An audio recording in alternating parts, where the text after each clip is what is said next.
Class 12th के प्यारे प्यारे बच्चों को मेरा प्रणाम। कॉन्टिन्यूटी है आपके चैप्टर का नाम, जिससे आप सब हैं बहुत ही परेशान।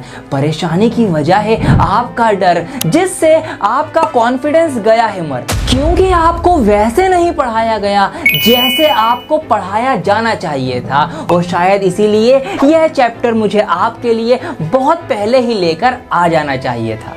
तो कर दिया है मैंने खास आपकी डिमांड पर यह चैप्टर तैयार। मिलकर करेंगे आप और मैं इस चैप्टर के कॉन्सेप्ट और क्वेश्चंस पर वार। तो क्या आप हैं तैयार? तो चलो मेरे यार।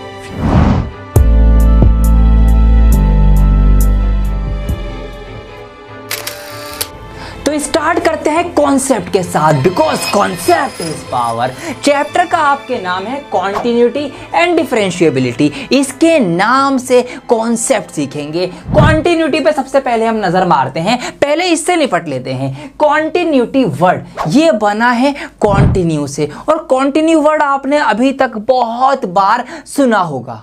तो कॉन्टिन्यू का मतलब होता है लगा के तार, मतलब लगातार, कि अगर कोई चीज लगातार होए चले जा रही है, चले जा रही है, तो उसको हम कहते हैं कॉन्टिन्यू। वही चीज का मतलब यहां पर भी यही है, कॉन्टिन्यूटी। अब ये जो लगा के तार, मतलब ये जो लगातार है, ये किस चीज में है, क्या चीज लगातार चल रही है, किस चीज में कॉन्टिन्यूटी है, कौन सी चीज कॉन्टिन्यू चल रही है? ये है वो चीज जो आपने पहले चैप्टर में पढ़ी थी, जिसका नाम है फंक्शन। जी हाँ, आपने रिलेशन एंड फंक्शन पढ़ा था ना, उसमें फंक्शंस भी आपने अच्छे से समझे थे, मैंने भी आपको पढ़ा रखा है फुल चैप्टर।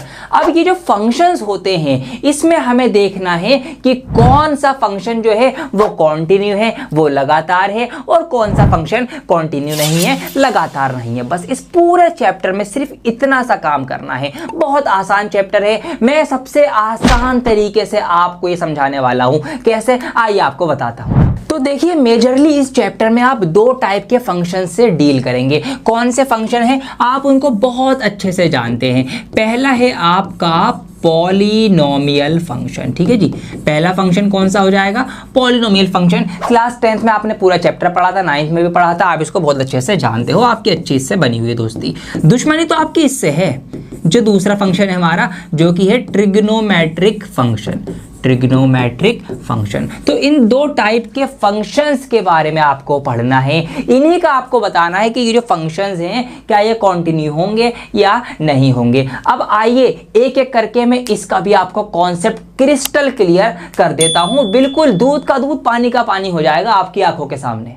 पहले हम समझ लेते हैं पॉलिनोमियल फंक्शन को। आप इसको बहुत अच्छे से जानते हैं। आपके लिए एग्जांपल के लिए मैंने एक पॉलिनोमियल लिखा 2x + 3। यह एक लीनियर पॉलिनोमियल है, क्योंकि इसमें x की डिग्री जो है, वेरिएबल की डिग्री जो है वो 1 है। अब अगर मैं इसको लेट्स सपोज y के लिए सॉल्व करूं, ठीक है जी, y के लिए अगर मैं इसको सॉल्व करूं, तो आपको पता है कैसे आप इनको सॉल्व करते थे। आप इस तरीके से x और y की वैल्यूज निकालते थे, 2 या 3 वैल्यूज आप निकाल लेते थे इसको ग्राफ पेपर पे रिप्रेजेंट करने के लिए। अब ऐसे ही मैं अगर यहाँ पे करूं, मैंने लेट सपोज x की जगह 0 रखा, तो यहाँ 0 रखा, ये वाला पार्ट 0 हो जाएगा, तो y की वैल्यू मुझे 3 मिल जाएगी, मिल गई। इसी तरीके से अगर मैं x की वैल्यू -1 रखूं, तो यहाँ -1 से इसकी मल्टीप्लाई होगी, ये -2 हो जाएगा। 3 में से 2 माइनस होंगे, तो मुझे y की वैल्यू 1 मिल जाएगी। और अगर मैं यहाँ पर x की जगह +1 रखूं, तो 2 एकम 2 और 3 5, ये y की वैल्यू मुझे 5 मिल जाएगी। अब अगर मैं इन पॉइंट्स को ग्राफ पेपर के ऊपर प्लॉट करूं, तो क्या होगा? x 0 रखने पर y हमें 3 मिलता है, x 0 रखने पर y हमें 3 मिलता है, तो यहाँ पर आएगा ये पॉइंट। ठीक है जी, x -1 रखने पर हमें y 1 मिलता है, x -1 रखने पर हमें y 1 मिलता है, यहाँ पर आएगा ये पॉइंट। x 1 रखने पर हमें y 5 मिलता है, x 1 रखने पर हमें y 5 मिलता है, तो यहाँ पर ये पॉइंट आएगा। अब अगर इन तीनों पॉइंट्स को मैं मिलाऊं, एक ग्राफ पे इसको बनाने की कोशिश करूं, तो इस तरीके से इसकी एक स्ट्रेट लाइन बन जाएगी, सीधी लाइन जो है वो बन गई। और अगर हम इसको और भी पॉइंट्स पे निकालते चले जाएंगे, तो वो पॉइंट इसी लाइन पे आएंगे। ऐसा नहीं है कि वो पॉइंट कहीं यहाँ पर कोई आ जाए, ऐसा हो नहीं सकता, ये बात ध्यान रखना। इसी पॉइंट्स के ऊपर हमें वो पॉइंट्स जो हैं, इसी लाइन के ऊपर वो पॉइंट्स हमें मिलते चले जाएंगे। चाहे हम कुछ भी यहाँ पर रख के देख सकते हैं, यहाँ पर इसी लाइन के ऊपर यहाँ आ सकता है, यहाँ यहाँ यहाँ यहाँ यहाँ यहाँ कहीं पर भी, इससे अलग नहीं होगा। तो इससे हमें कुछ बातें क्लियर होती हैं। बातें ये है कि एक लीनियर पॉलिनोमियल जो होता है उसकी एक स्ट्रेट लाइन बनती है। ये तो आपको पता ही होगा, 10th क्लास में जब पढ़ाया था मैंने आपको, जब भी ये बात बताई थी। अगर कोई लीनियर पॉलिनोमियल होगा, अगर कोई रेखिक बहुपद होगा, तो उसकी हमेशा एक स्ट्रेट लाइन बनेगी, वो कहीं भी बन सकती है, ठीक है। लीनियर इक्वेशन की हमेशा एक स्ट्रेट लाइन बनती है, मतलब लीनियर इक्वेशन को जब हम ग्राफ पेपर पे दिखाएंगे तो एक सीधी लाइन बनेगी। दूसरी बात जो इस चैप्टर से अब रिलेट करेगी आपको, वो है कॉन्टिन्यूटी। यहां पर देखिए, इसका ये जो ग्राफ बना है, क्या ये ग्राफ कहीं टूटा है? क्या ऐसा हुआ है कि थोड़ी सी लाइन यहां बनी, थोड़े से पॉइंट हमें यहां मिल गए, थोड़ी सी लाइन यहां बनी, क्या ऐसा हुआ है? या फिर क्या ऐसा हुआ है कि लाइन यहां से यहां तक आ रही थी, यहां पे टूट गई, बीच में कहीं पर से थोड़ी सी टूट के फिर बाद में शुरू हो गई? क्या ऐसा हुआ है? ऐसा कुछ भी नहीं हुआ, ऐसा कुछ भी हो नहीं सकता। ध्यान रखना, ये पूरी की पूरी लाइन है, यहां से लेकर यहां तक चली चली आ रही है। अगर मैं और पॉइंट्स को प्लॉट करके भी इसको बनाऊंगा तो ये लाइन पूरी कॉन्टिन्यू बनी है। यस, यही कॉन्सेप्ट है कि कॉन्टिन्यू ये लाइन है, इस लाइन के अंदर कॉन्टिन्यूटी मेंटेन है, बनी हुई है, बरकरार है, लगा के तार चली चली जा रही है। तो यस, हम ये कह सकते हैं कि ये जो फंक्शन होगा, ये फंक्शन क्या होगा? ये फंक्शन कॉन्टिन्यू है। तो ऐसे आपको बताना है, हर एक सवाल में यही आपसे कराया जाएगा। आपको कुछ पॉलिनोमियल फंक्शन दिए जाएंगे या फिर ट्रिग्नोमेट्रिक फंक्शन दिए जाएंगे, आपको ये बताना है कि उस फंक्शन का जो ग्राफ बनेगा भैया वो कॉन्टिन्यू बन रहा है या नहीं बन रहा। ऐसे आपको इसको पहचानना है। लेकिन अब ऐसा तो नहीं कि हम हर एक सवाल में ये चीज करें, ग्राफ बनाएं, उसका ग्राफ बना के देखें, फिर हम देख के बताएं कि भैया टूट रहा है टूट रहा नहीं। ऐसा नहीं करना। कुछ तरीके हैं, कुछ स्टेप्स हैं, उन तरीकों को फॉलो करके हम लिखकर ही पता कर लेंगे कि किस फंक्शन का जो है वो ग्राफ या कौन सा फंक्शन कॉन्टिन्यूटी मेंटेन करेगा, किस में कॉन्टिन्यूटी नहीं आएगी, लिखकर पता कर लेंगे। यही आपके सवाल हैं। तो आप समझ गए पॉलिनोमियल के लिए।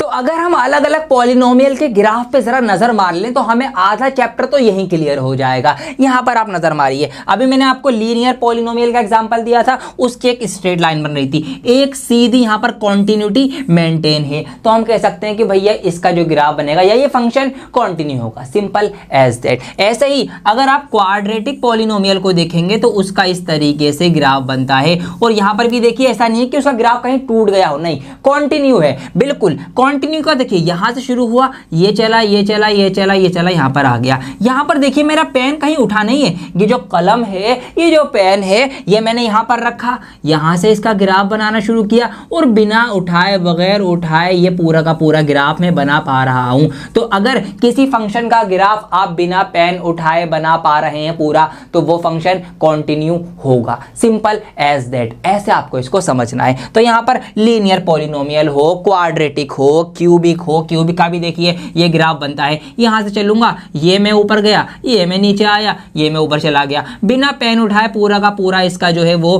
ग्राफ बन गया है। इसका मतलब यहां पर कॉन्टिन्यूटी मेंटेन है, कंटिन्यू काम चल रहा है, कहीं पर भी ग्राफ टूटा नहीं है। तो यहां से आप निष्कर्ष निकाल लीजिए, कंक्लूजन लिख लीजिए कि अगर कोई भी क्या हो पॉलिनोमियल फंक्शन आपके लिए आ जाए तो उसकी कॉन्टिन्यूटी तो होगी ही होगी। ये बात ध्यान रखना, ऑलवेज कॉन्टिन्यू होगा। यहां पर अलग अलग मैंने आपको एग्जांपल दिखा दिए, ठीक है, लीनियर का भी, क्वाड्रेटिक का भी, क्यूबिक का भी, क्वाड्रेटिक, ठीक है, क्वार्टिक का भी और क्वांटिक का भी। तो इस तरीके से इसका हमें हर बार में दिख रहा है क्या, एक कॉन्टिन्यूटी मेंटेन है, एक कॉन्टिन्यूटी मेंटेन है, कॉन्टिन्यूटी मेंटेन है। क्लियर हो गया? तो पॉलिनोमियल आपको क्लियर हो गया। अब ट्रिग्नोमेट्रिक फंक्शन को क्लियर कर देता हूं, फिर हम क्वेश्चंस की स्टार्टिंग करेंगे।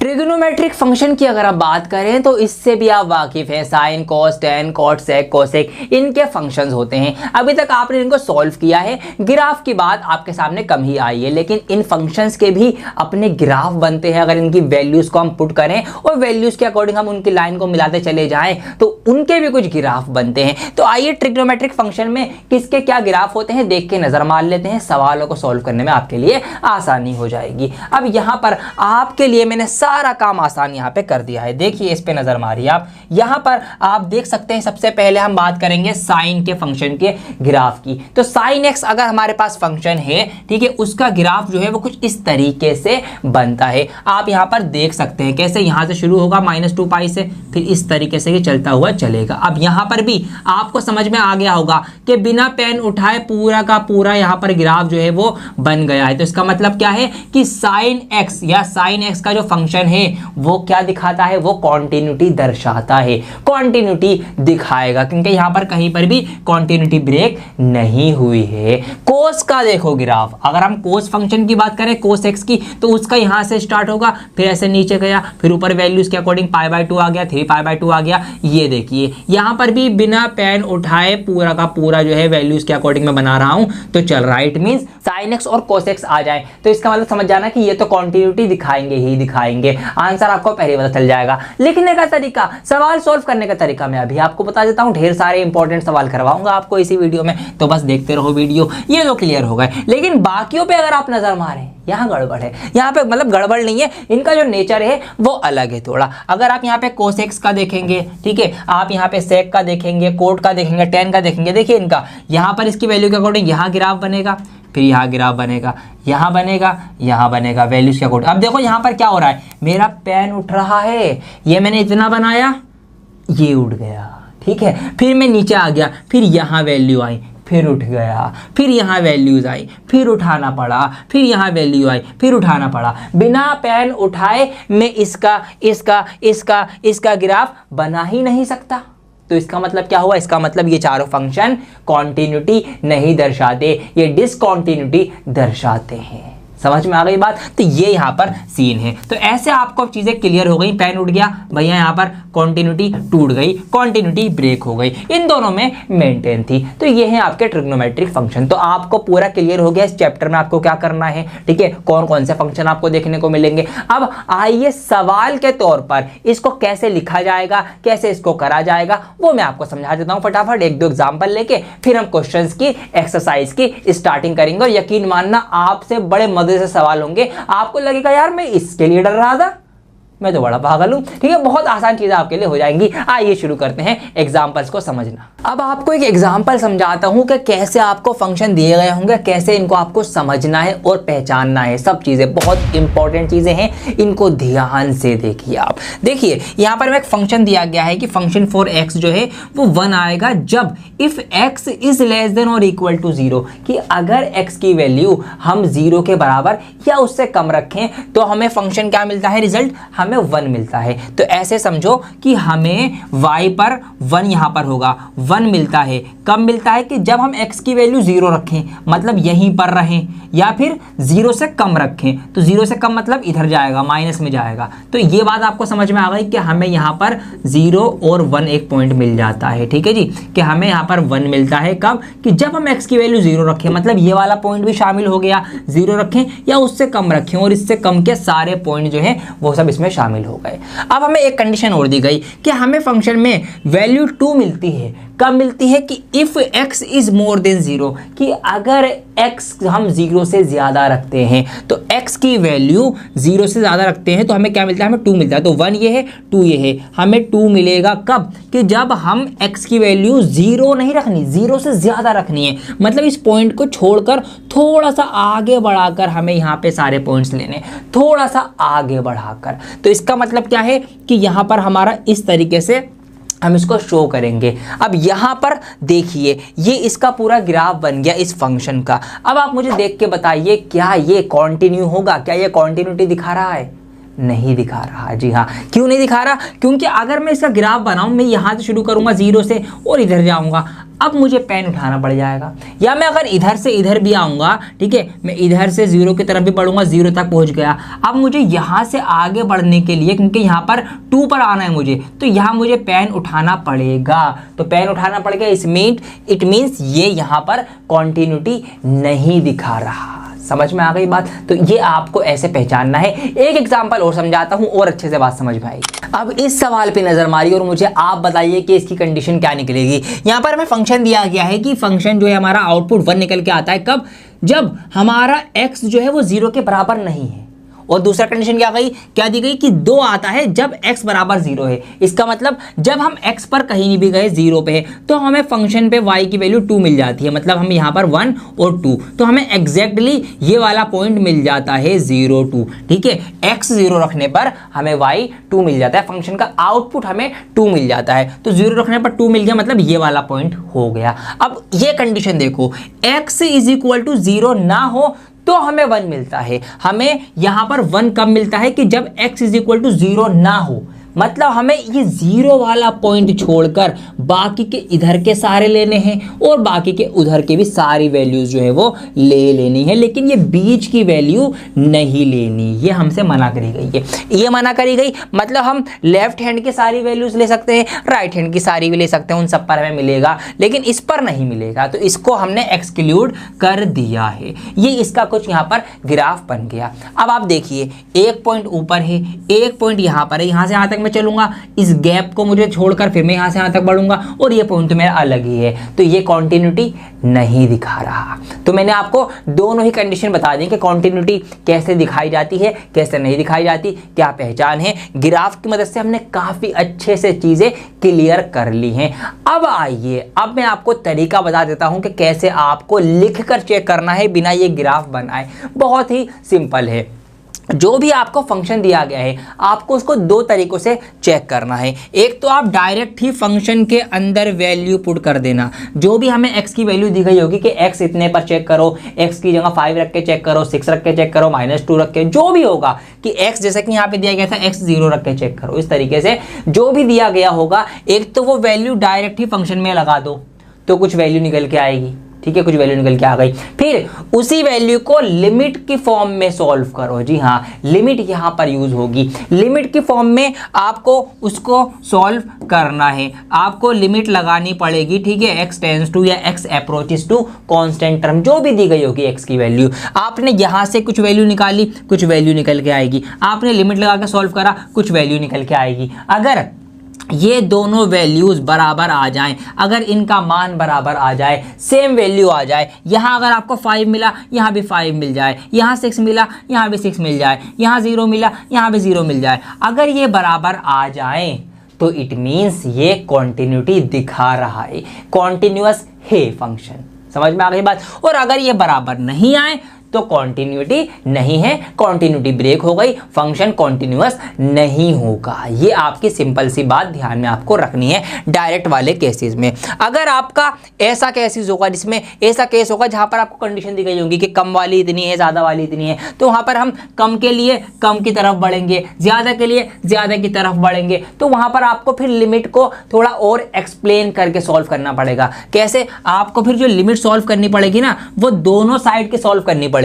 इसको आप बोलेंगे लेफ्ट हैंड लिमिट, इसको आप बोलेंगे राइट हैंड लिमिट। ठीक है जी, LHL और RHL। इसको आप दिखा देंगे, जो भी वैल्यू होगी उसके ऊपर माइनस लगा देंगे। जैसे कि यहाँ पर x = 0 था तो ये 0 माइनस की वैल्यू हो गई, यहाँ पर आपके लिए प्लस की तरफ बढ़ रहा है तो ये 0 प्लस की वैल्यू हो गई। इस तरीके से आप माइनस का यूज करके लेफ्ट हैंड लिमिट भी निकालेंगे, राइट हैंड भी निकालेंगे, दोनों देखेंगे और fx की देखेंगे। सब कुछ तीनों बराबर आ रही हैं अगर इस कंडीशन में कि अगर आपकी जो LHL की लिमिट है वो बराबर आ रही है आपकी RHL की लिमिट के, ठीक है जी, और वो बराबर आ रही है आपने जो डायरेक्ट वैल्यू रखी फंक्शन की, डायरेक्ट वैल्यू जो भी हमें दिया गया था वो डायरेक्ट रखा। अगर ये तीनों आपकी बराबर आ जाएं तो ये समझ लाना कि भैया ये फंक्शन कैसा है, ये फंक्शन कॉन्टिन्यूअस है, कॉन्टिन्यूटी दिखा रहा है। अगर इनमें से कोई बराबर नहीं आए, हो सकता है कि ये दो बराबर आ जाए ये ना आए, या हो सकता है कि ये दो बराबर आ जाए ये ना आए,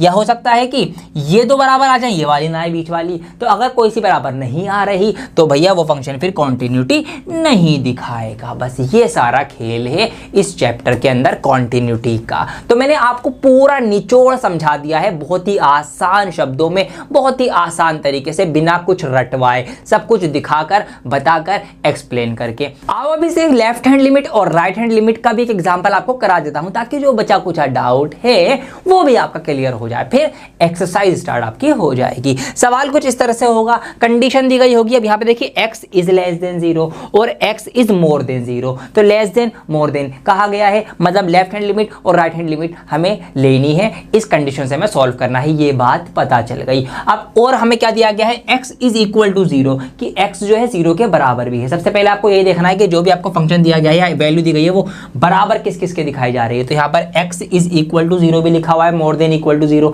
इस तरह से। तो यहाँ पर से हमारी सवाल की शुरुआत होगी कि हम अगर x को 0 के इक्वल लें और फंक्शन में डायरेक्ट वैल्यू पुट करें, तो हमसे कहा गया है कि अगर x इज मोर देन या इक्वल टू 0 हो तो फंक्शन हमें लेना है x, तो फंक्शन हमें यहाँ पर x ले लेना है, x की जगह पर 0 पुट कर देना है। तो मैंने यहाँ पर फंक्शन में x की जगह 0 पुट कर दिया, तो x की जगह 0 पुट हो गया। तो फंक्शन के थ्रू डायरेक्ट वैल्यू रखने पर हमें मिला 0। अब लिमिट से चेक करेंगे, ठीक है जी, चलिए करते हैं। तो यहाँ पर पहले मैं कर लूंगा लिमिट x अप्रोचेस टू या x टेंड्स टू 0 निगेटिव, ठीक है, 0 माइनस, मतलब हमें अब ये देखना है कि x की वैल्यू 0 से कम कहाँ है, मतलब x इज लेस देन 0 अगर हो तो क्या हमें फंक्शन रखना है, ठीक है जी। इस तरीके से हमें यहाँ पर इसमें लिमिट लगानी है फंक्शन के अंदर। अब लगा देते हैं, तो लिमिट हमारी लगेगी x अप्रोचेस टू या फिर x टेंड्स टू नेगेटिव। अब देखिए क्या कि x इज लेस देन 0, अगर x लेस देन 0 हो तो फिर हम ये फंक्शन यूज करेंगे। जी हाँ, ये आपको देखना पड़ेगा हर एक सवाल में बार बार। तो यहाँ पर फंक्शन यूज होगा माइनस का x।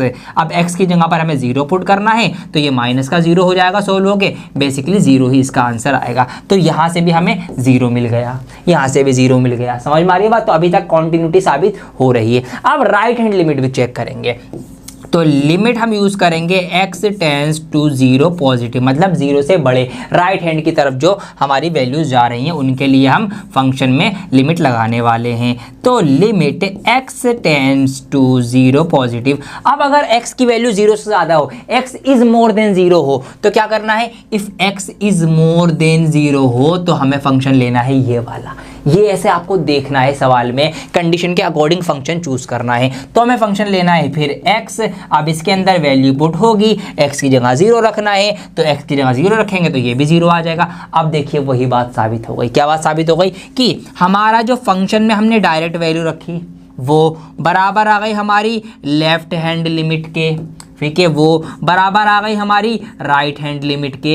ये तो जब ऐसा हो जाए कि हमने डायरेक्ट वैल्यू जो रखी वो बराबर आ जाए लेफ्ट हैंड लिमिट के और वो बराबर आ जाए राइट हैंड लिमिट के, जब तीनों वैल्यूज बराबर आ जाएं तो इट मीन्स क्या है, इट मीन्स ये फंक्शन कैसा होगा, कॉन्टिन्यूअस होगा, या ये कॉन्टिन्यूटी दिखा रहा होगा। ये आपको करना है हर एक सवाल के अंदर। तो मैंने एक एग्जांपल ले लिया आपके लिए आसान सा छोटा सा, ताकि आपको चीजें क्लियर हो या समझ में आ जाए कि आपको लिखना कैसे है। तो अब आप पूरी तरह से तैयार हैं कि आप शुरू कर दें इसकी एक्सरसाइज और कॉन्टिन्यूटी को धुएं में उड़ा दें, हलवा कर दें। तो आइए शुरू करते हैं एक्सरसाइज 5.1। प्रूव दैट, ये साबित कीजिए कि ये जो फंक्शन दिया गया है 5x माइनस 3 इज कॉन्टिन्यूअस। ये कॉन्टिन्यूअस है कब कब, जब हम x की जगह पर 0 रखें, जब हम x की जगह पर -3 रखें और जब हम x की जगह पर 5 रखें। तो 3 अलग अलग नंबर या वैल्यूज पुट करके हमें इसको कॉन्टिन्यूअस प्रूव करना है। आइए 1 बाय 1 करते हैं। बहुत ही ज्यादा आसान है इसको करना।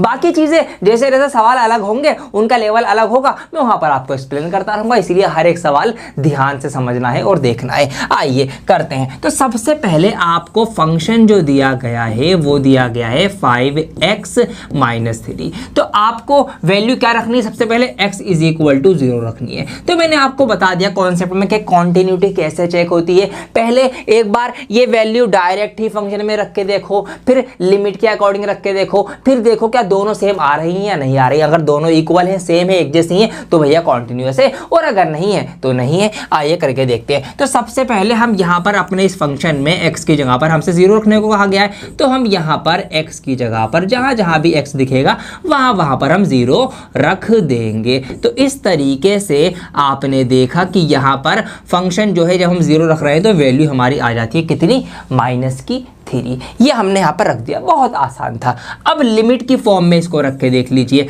तो लिमिट की फॉर्म में जाएगा भाई लिमिट x टेंड्स टू 0 या फिर x अप्रोचेस टू 0, ठीक है, 0 तक की हमें लिमिट रखनी है और हमारा जो फंक्शन है फंक्शन में हमको लगा देनी है। अब फंक्शन क्या है, फंक्शन जो है वो लिख दो, सिंपल एज दैट। यहाँ पर मैं लिख दूंगा लिमिट x टेंड्स टू 0 और फंक्शन हमारा क्या है, फंक्शन है 5x - 3, तो यहाँ पर आ जाएगा आपका 5x - 3। अब यहाँ पर इसके अंदर लिमिट पुट कर दीजिए, x टेंड्स टू 0 है तो यहाँ पर आ जाएगा ये 5 0 - 3। तो यहाँ पर से भी हमने क्या पाया, हमने ये पाया कि जो हमारा लिमिट के अकॉर्डिंग जो वैल्यू निकल के आ रही है वो भी क्या आ रही है, -3 आ रही है। तो जब हमने डायरेक्ट फंक्शन में वैल्यू रखी तो -3 आंसर आया, और जब लिमिट लगाकर हमने सॉल्व किया तो भी -3 ही वैल्यू आई। तो इसका मतलब क्या है, इसका मतलब ये फंक्शन जो है 0 पर कॉन्टिन्यू है क्योंकि वैल्यू हमारी सेम आ गई है। यही चीज आप लिख कर दिखा भी सकते हैं कि भैया जब हमने फंक्शन में डायरेक्ट 0 रखा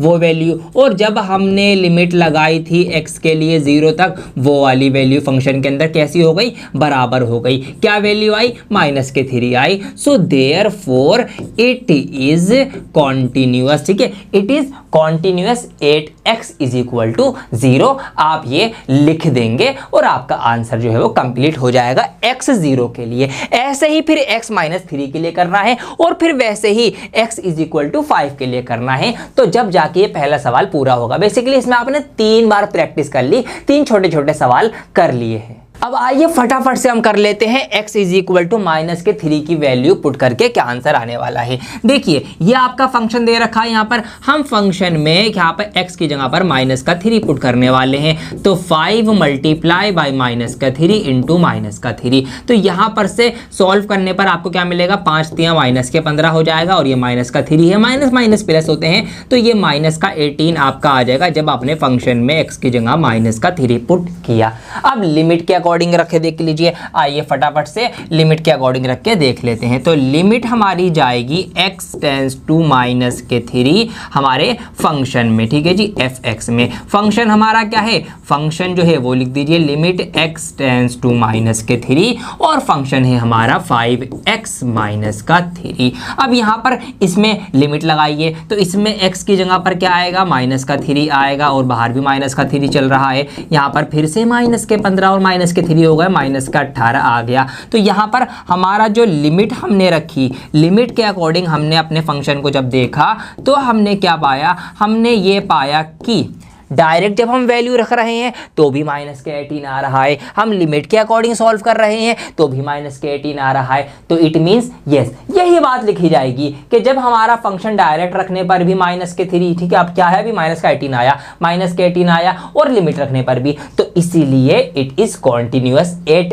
x = -3 कि ये -3 पर कॉन्टिन्यूअस होगा। तो इस तरीके से आपको करना है, बहुत ही ज्यादा आसान है, आपको ये ध्यान में रखना है। पहली बात, ये एक पॉलिनोमियल है, ठीक है। अगर हम देखें इसका ग्राफ बनाकर तो यहाँ पर जो ग्राफ है ना वो भी इसका कॉन्टिन्यूअस बनेगा, एक लाइन जैसी भी बनेगी वो कॉन्टिन्यू जाएगी। कुछ भी वैल्यूज आप यहाँ पर x की जगह पुट करके रख सकते हैं, तो वहीं से हमें पता चल जाता है कि भैया ये कॉन्टिन्यूअस फंक्शन होगा। लेकिन हमें इसको लिखकर ऐसे दिखाना है। अब फटाफट से ये जो बोर्ड पे जगह बची है यहाँ पर 5 वाला आप ट्राई कर लो, आपकी भी प्रैक्टिस हो जाएगी। क्वेश्चन नंबर 2 में भी यही चीज करनी है, सेम चीज करनी है। बाद में धीरे धीरे अब लेवल जो है वो हाई होता रहेगा, तो ध्यान से समझिए, प्रैक्टिस के तौर पर करते हैं। क्या है, examine the continuity of the function. हमें फंक्शन दिया गया है, 3 की वैल्यू पे चेक करना है, तो आइए फटाफट से कर लेते हैं। तो फंक्शन यहाँ पर हमें जो दे रखा है वो क्या दे रखा है, 2x² - 1, 2x² - 1 चेक करना है हमें 3 पर। तो मैंने क्या बताया, पहले डायरेक्ट ही फंक्शन के अंदर वैल्यू पुट करके देखो क्या वैल्यू निकल के आती है। तो मैंने x की जगह पर 3 रखा, यहाँ पर भी x की जगह पर मैंने 3 रखा, x का स्क्वायर था तो 3 का स्क्वायर कर दिया। ये आपका कितना हो जाएगा, 3 × 3 = 9 हो जाएगा, माइनस का 1 हो जाएगा, 2 × 18 -1 हो जाएगा, ये आपका आ गया 17। तो डायरेक्ट वैल्यू रखने पर हमें फंक्शन की क्या मिल रहा है, 17 मिल रहा है। अब लिमिट रख के देख लो, लिमिट में क्या आंसर आता है। तो लिमिट हमारी जाएगी x अप्रोचेस टू 3, ठीक है जी, हमारे फंक्शन में। फंक्शन क्या है हमारा? फंक्शन है हमारा 2x² माइनस का 1। तो यहाँ पर अब हम क्या करेंगे? लिमिट लगाएंगे, ठीक है जी, अपने फंक्शन में। फंक्शन है हमारा 2x² माइनस का 1। अब यहाँ पर आप डायरेक्ट लिमिट रख दीजिए। तो यहाँ पर जब हम लिमिट रखेंगे तो 2 3 का स्क्वायर माइनस का 1, तो कुल मिला के घूम फिर के बात वही आ जाएगी। क्या आ जाएगी? 17 आ जाएगी। मतलब जब हमने लिमिट लगाई जब भी 17 आया, और जब हमने डायरेक्ट वैल्यू पुट करी जब भी 17 आया। तो इट मीन्स क्या कि भैया ये फंक्शन क्या है? कॉन्टिन्यू है। ये हमने चेक कर लिया। तो जैसे कि मैंने यहाँ पर आपको बताया था, यही चीज़ आपको लिखनी है कि भैया हमारे जब फंक्शन लगाया और जब हमने लिमिट रख के सॉल्व किया तो हमारी वैल्यू सेम आई। तो इसीलिए जो कॉन्टिन्यूअस होगा फंक्शन, हमारी इस वैल्यू पे जो वैल्यू होगी वो वैल्यू आप लिख देंगे। सेम इस तरीके से क्वेश्चन नंबर 2 भी आपका हो गया है। आइए फटाफट से जल्दी से बढ़ते हैं क्वेश्चन नंबर 3 की तरफ। अब इस सवाल में सीखेंगे आप कुछ और नई चीजें। क्वेश्चन नंबर 3 आपकी बुक का क्या कह रहा है? Examine the following functions for continuity. अब आपको 4 अलग अलग ऑप्शंस दिए गए हैं, कॉन्टिन्यूटी प्रूव करनी है। और ये नहीं दिया गया कि इस नंबर पे रख के करो, तो इसका मतलब हमें कई सारे नंबर्स पर रख के देखना पड़ेगा। अब ऐसे सवालों को कैसे करना है वो मैं आपको सिखाता हूं। ऑप्शन नंबर फर्स्ट पे नजर मारो। ये डायरेक्ट ही एक पॉलिनोमियल है। अगर आप इसको डायरेक्ट y के लिए सॉल्व करेंगे, y रख के, तो x की कुछ वैल्यू पुट करेंगे तो इसका आंसर आएगा। तो ये तो हमें पहले ही पता चल गया कि ये कंटिन्यू होगा ही होगा। कुछ भी वैल्यू पुट करके यहाँ पे हम रखेंगे, कोई वैल्यू मिलेगी, और ग्राफ पे अगर हम उसका ग्राफ बनाएंगे तो वो एक हमारी कंटिन्यूटी बनाएगी, दिखाएगी। तो ये तो कंटिन्यू होगा। साबित कर देना जैसे कि पहले के हमने साबित किया है, सिंपल है। ऑप्शन नंबर बी पे नजर मारो। कुछ नई चीज है इसके अंदर। फंक्शन है 1/x - 5 और आगे कंडीशन भी दी गई है कि x is not equal to 5। x की जगह पर 5 मत रखना। क्यों नहीं रखना? आप देखो, अगर मैं यहां x की जगह पर 5 रख दूं तो ये नीचे हो जाएगा 5 - 5। 5 - 5 का मतलब है 0। अब जब नीचे डिवाइड में 0 आ गया तो इसका मतलब क्या हुआ भैया? ये तो नॉट डिफाइंड हो जाएगा, इनफाइनाइट हो जाएगा। क्यों? क्योंकि डिवाइडेड बाय 0 या division bye 0 is not possible. ये आपको बहुत अच्छे से पता है, इसीलिए हमसे मना किया गया है। आइए इसके ऑप्शन सेकंड को ही अब हम यहां पर पकड़ लेते हैं। तो अगर हम ठीक है, if x is equal to 5, अगर x की जगह पर हम 5 रखते हैं तो फिर क्या होगा? तो इट इज नॉट डिफाइंड या फंक्शन इज नॉट डिफाइंड। ठीक है जी, फंक्शन जो है वो नॉट डिफाइंड हो जाएगा। सो क्या? सो द फंक्शन, ठीक है, इज, फंक्शन कैसा है? फंक्शन जो है फिर आपका नॉट कॉन्टिन्यूअस या डिसकॉन्टिन्यू है। कॉन्टिन्यू वो नहीं है किसके ऊपर? At x is equal to 5 के ऊपर। अगर हम x की जगह 5 रखते हैं तो कॉन्टिन्यूटी नहीं हो पाएगी। अब 5 की जगह बाकी जो सारे नंबर बचे उनको हमको रखना है, तो उनको हम मान लेंगे। क्या मानेंगे? हम लेट कर लेंगे कि let x tends to c या x approaches to c। c से यहां मैं दिखा रहा हूं बाकी के अदर नंबर्स। ठीक है जी, 1 2 3 4 6 7 8 जो भी नंबर आप रखना चाहें 5 के अलावा, फिर तो कुछ ना कुछ वैल्यू आएगी ना। जी हाँ, बिल्कुल आएगी। तो वही मैंने यहां पर रखा है। तो अब इसमें अगर हम लिमिट लगाएंगे तो limit x tends to c हमारे फंक्शन में लगेगी। फंक्शन हमारा क्या है? फंक्शन आपका है 1/x माइनस के 5। अब इसके अंदर आप लिमिट लगा दीजिए। Limit x tends to c हमारी लग रही है 1/x माइनस 5 के अंदर। और अब जब हम लिमिट लगा के इसको सॉल्व करेंगे तो 1/c माइनस 5 आ जाएगा।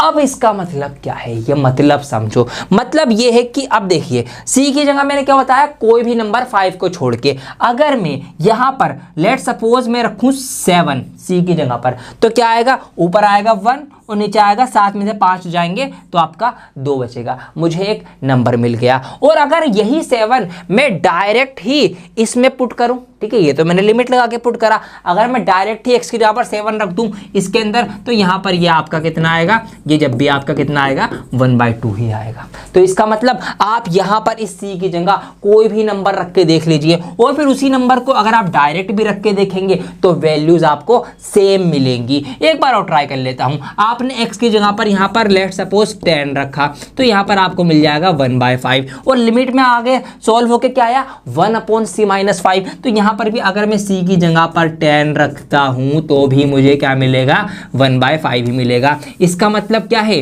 इसका मतलब वही कि डायरेक्ट फंक्शन में वैल्यू रखने पर और लिमिट के अकॉर्डिंग सॉल्व करके रखने पर हमें सेम वैल्यू मिल रही है। तो अब जब हमें सेम वैल्यू मिल रही है तो इट मींस ये फंक्शन जो है वो कैसा है, वो कंटिन्यू होगा। ठीक है, ऐसे आपको इसको लिखकर करना है। तो ये नई चीज थी इसके अंदर समझने की। तो यहां पर मैंने पहला और दूसरा ऑप्शन सफाई से आपके लिए लिख दिया है ताकि आप इसको आराम से देखकर समझ सकें, और जब आपको पीडीएफ मिले तो आप ठीक से नोट भी कर सकें। पीडीएफ कहां मिलेगी, हमारे टेलीग्राम ग्रुप पे मिलेगी। ये टेलीग्राम ग्रुप का नाम है, डिस्क्रिप्शन में लिंक दिया गया होगा, जाके पीडीएफ डाउनलोड कर लेना, क्वेश्चन वगैरह देखने के लिए, होमवर्क करने के लिए, और ज्वाइन भी हो जाना, क्योंकि वहां पर हम आपको काम की चीजें पीडीएफ वगैरह प्रोवाइड करवाते रहते हैं फ्री ऑफ कॉस्ट। जी हाँ, आइए देखते हैं ऑप्शन नंबर सी। बिल्कुल बी ऑप्शन की तरह ही है, आप देख सकते हैं, बस फंक्शन अलग हुए, बाकी सेम कंडीशन है। x की जगह -5 नहीं रखना, क्यों, क्योंकि अगर आप नीचे -5 रख देंगे तो -5 और +5 माइनस प्लस माइनस होके 0 हो जाएगा, फिर ये डिफाइन नहीं हो पाएगा, इसीलिए नहीं रखना। तो बिल्कुल यही वाला तरीका आपको फॉलो करना है, इसको ट्राई कर लेना। ऑप्शन नंबर डी मॉड्यूलस है, ये मैं आपको करवाने जा रहा हूं। फंक्शन दिया गया है, मॉड्यूलस के अंदर है x-5। आपको ये बात पता होगी कि जब भी मॉड्यूलस हम सॉल्व करते हैं तो अंदर अगर कोई निगेटिव में भी नंबर आता है तो वो पॉजिटिव बन जाता है। ठीक है जी, चलिए अब यहां पर अगर मैं इसमें x की जगह पर क्या रख दूं जी, 5 रख दूं डायरेक्ट, तो इस फंक्शन के अंदर f की जगह x की जगह पर 5 आएगा, तो यहां पर मॉड्यूलस के अंदर 5 - 5 आएगा। अब अगर मैं इसको आगे सॉल्व करूंगा तो आपको पता है कि भैया मुझे क्या मिलेगा, 0 मिलेगा। वैल्यू मिल गई, अनडिफाइंड तो नहीं रहा ना, ये वैल्यू कुछ ना कुछ मिल गई। तो मैं ये कह सकता हूं सो इट इज कॉन्टिन्यूअस। ठीक है, इट इज कॉन्टिन्यूअस, ये जो है कॉन्टिन्यूअस है। ठीक है, कॉन्टिन्यूटी दिखा रहा है at x is equal to 5, x की जगह पर 5 रखने पर। अब लिमिट के अकॉर्डिंग रख के देखते हैं। अब लिमिट के अकॉर्डिंग अगर हम यहाँ पर रखेंगे तो थोड़ा सा यहाँ पर खेल है कि क्या वैल्यू रखें, क्यों, क्योंकि मॉड्यूलस है, तो अब आपको यहाँ पर कम वाली वैल्यू भी रख के देखनी पड़ेगी x की, और ज़्यादा वाली भी रख के देखनी पड़ेगी। कहीं ऐसा ना हो किसी में वैल्यू माइनस आ जाए, किसी में प्लस आ जाए, ये चीज़ आपको चेक करनी पड़ेगी। हालांकि दिख रहा है कि मॉड्यूलस है, वैल्यू पॉजिटिव ही आनी है, ये हमें पता है, लेकिन फिर भी हमें करके दिखाना पड़ेगा कि भैया देखो इसीलिए प्लस आ रही है। तो यहाँ पर मैं कुछ मान लूँगा, ठीक है, लेट x, तो वही करेंगे हम, x टेंड्स टू c या x अप्रोचेस टू c। ठीक है, c मैंने मान लिया कि हम लिमिट में c लगा के करने वाले हैं। अब यहाँ पर केस क्या क्या बनेंगे, ठीक है जी। फर्स्ट केस जिसको मैं नाम दूंगा, अब यहाँ पर केस क्या है कि इफ अगर हमारा जो c है वो कैसा है, वो लेस देन 5 है, या पहले मोर देन का ले लेते हैं, मर्जी है कोई सा भी ले लो। इफ लेस सी जो है अगर लेस देन 5 होगा तो क्या लिमिट लगाएंगे, आइए जरा लगा के देखते हैं। तो मैंने लिमिट लगाई x टेंड्स टू c, यहाँ पर फंक्शन हमारा है x में, फंक्शन है क्या, आइए लगा लेते हैं। तो limit x tends to c, function है हमारा ये रहा, मॉड्यूलस के अंदर x माइनस का 5। अब यहाँ पर जब मैं इसके अंदर लिमिट लगाऊंगा तो ये बन जाएगा c-5, कुछ ऐसा बन जाएगा ना ये, ठीक है जी, फंक्शन हमारा कुछ ऐसा बन जाएगा। अब आप एक बात देखिए, मैंने क्या कहा, केस क्या है कि c अगर हमारा लेस देन 5 है, 5 से छोटा है। अगर मैं यहाँ पर 5 से छोटा कोई नंबर रखूं, लेट सपोज मैं यहाँ पर 4 रखूं, तो ये आपका 4 - 5 क्या निकल के आएगा, -1 निकल के आएगा। किसके अंदर है, मॉड्यूलस के अंदर है, मॉड्यूलस खुलेगा तो ये +1 बन जाएगा। समझ में आई बात। इसी तरीके से अगर मैं यहाँ पर 3 रखूंगा तो 3 - 5 क्या आएगा, -2 आएगा मॉड्यूलस में, मॉड्यूलस खुलेगा +2 बन जाएगा। समझ में आई बात। तो इट मीन्स यहाँ पर हम c से छोटा कुछ भी रख दें तो आंसर हमें पॉजिटिव में मिलना है। आंसर कुछ इस प्रकार भी बन जाएगा 5 - c। ठीक है, इसको आप ऐसे भी लिख सकते हैं, क्योंकि वो नंबर जो भी छोटा नंबर होगा वो पॉजिटिव ही हमें देगा। तो ये बात आपको समझनी है। समझ में आ गई कि यहाँ से जो भी वैल्यू हम सॉल्व करेंगे वो हमारी कैसी आ रही है, पॉजिटिव आ रही है। ठीक है जी। चलिए जी, अब आइए केस नंबर 2 की बात कर लेते हैं। तो यहाँ पर सेकंड केस जो बनेगा वो मैं ट्राई कर रहा हूँ किसमें, कि अगर हम c की जगह पर क्या रखें, मोर देन 5 की वैल्यू रखें, तो देखते हैं क्या होता है। आइए रख के देख लेते हैं। तो limit x approaches to c, ठीक है, फंक्शन के अंदर लग रही है और फंक्शन हमारा क्या है, फंक्शन है हमारा मॉड्यूलस के अंदर x माइनस का 5। चलो जी, इसके अंदर लगा देता हूं दोबारा, तो ये बन गया आपकी c माइनस 5।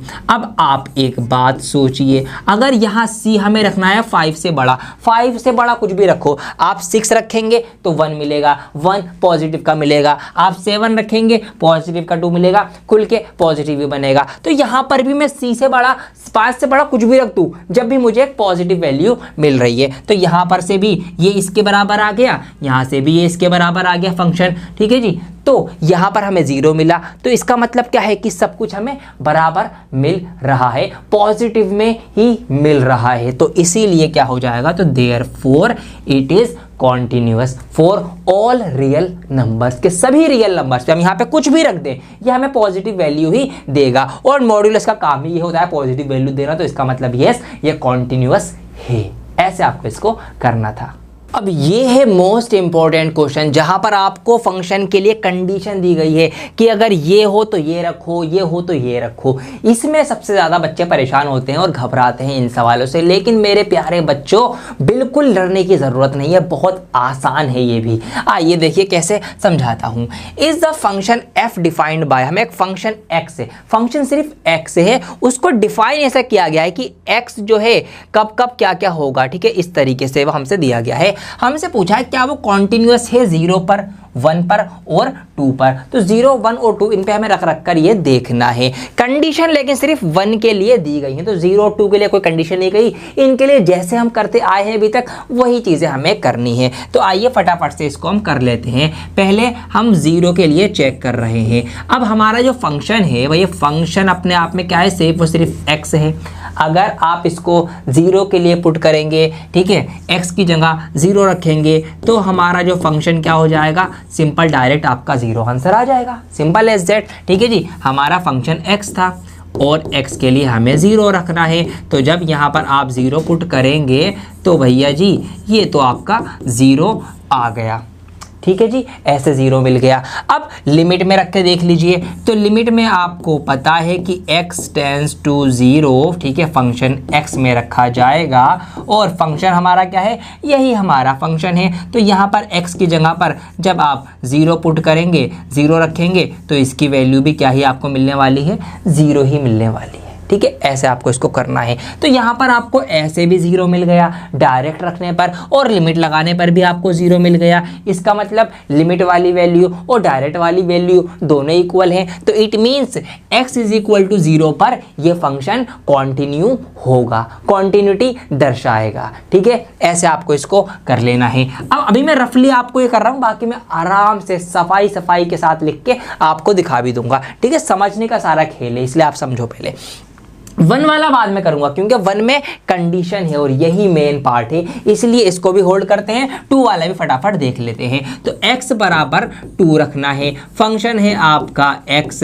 अब यहाँ पर अगर आप 2 रखेंगे, ठीक है, x की जगह पर, तो आपको क्या मिलेगा, फंक्शन में सॉल्व होकर 2 ही मिलेगा, सिंपल एज दैट। भैया फंक्शन सिर्फ x था, x की जगह 2 रखना था, तो x की वैल्यू 2 निकल के आ गई, सिंपल। अब लिमिट में अगर आप इसको रख के देखेंगे तो लिमिट x टेंड्स टू 2, और किस में रखना है, फंक्शन x में रखना है। अब इस फंक्शन में x की जगह 2 रख दीजिए, तो जब x की जगह आप 2 रख देंगे तो भैया वैल्यू जो आएगी कितनी आएगी, 2 निकल के आएगी। तो वही बात, डायरेक्ट रखने पर भी 2 आ गई, लिमिट लगा अगर ट्राई करा 2 आ गई, दोनों वैल्यू सेम आ गई, तो यस, इसका मतलब x इज इक्वल टू 2 पर भी ये वाला जो हमारा फंक्शन है ये कैसा होगा, कॉन्टिन्यू होगा, कॉन्टिन्यूटी दर्शा रहा है। ये आपको कर लेना है फटाफट, ये वही चीज थी जो अभी तक हमने करी है। अब समझिए इस x इज इक्वल टू 1 वाला खेल, कि अगर ऐसे कोई कंडीशन आपको दी जाए कि फंक्शन में x आएगा अगर x जो है वो लेस देन और इक्वल टू 1 है, फंक्शन सॉल्व करके 5 आएगा अगर x जो है वो मोर देन 1 है, इसको कैसे करना है ये आपको बताता हूँ। तो ये मैंने सफाई से आपके लिए लिख दी है ताकि पीडीएफ में आपको अच्छे से समझ में आए, साफ साफ दिखे।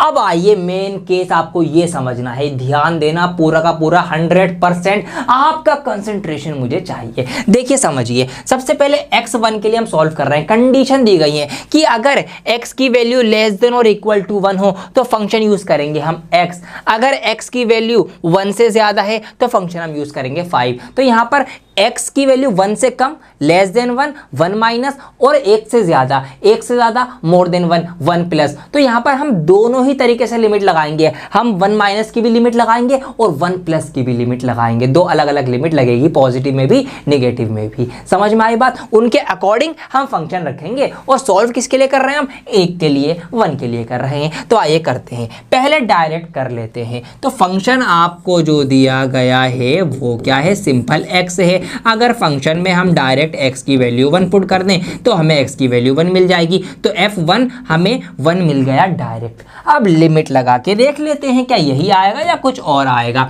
अब हम लिमिट लगाने जा रहे हैं। अब लिमिट पहले हम लगाएंगे x टेंड्स टू 1 माइनस, ठीक है, माइनस के लिए लगा लेते हैं इसी फंक्शन में। अब माइनस की जो कंडीशन हमें दी गई है, कंडीशन पे नजर मारो। यहां पर क्या कंडीशन दी गई है कि अगर x की वैल्यू कम है 1 से तो फंक्शन कौन सा यूज होगा? 1 वाला, वो x वाला यूज होगा। तो यहां पर हम x लिखेंगे। बस ये है सारा का सारा खेल कि आपको कंडीशन के अकॉर्डिंग देखना है क्या चीज आपको पुट करनी है। ठीक है जी, चलिए ये पुट कर लिया। अब यहां पर x के लिए हम सॉल्व कर रहे हैं, x मतलब x फॉर 1 के लिए। तो यहां पर आ जाएगी x की जगह पर 1।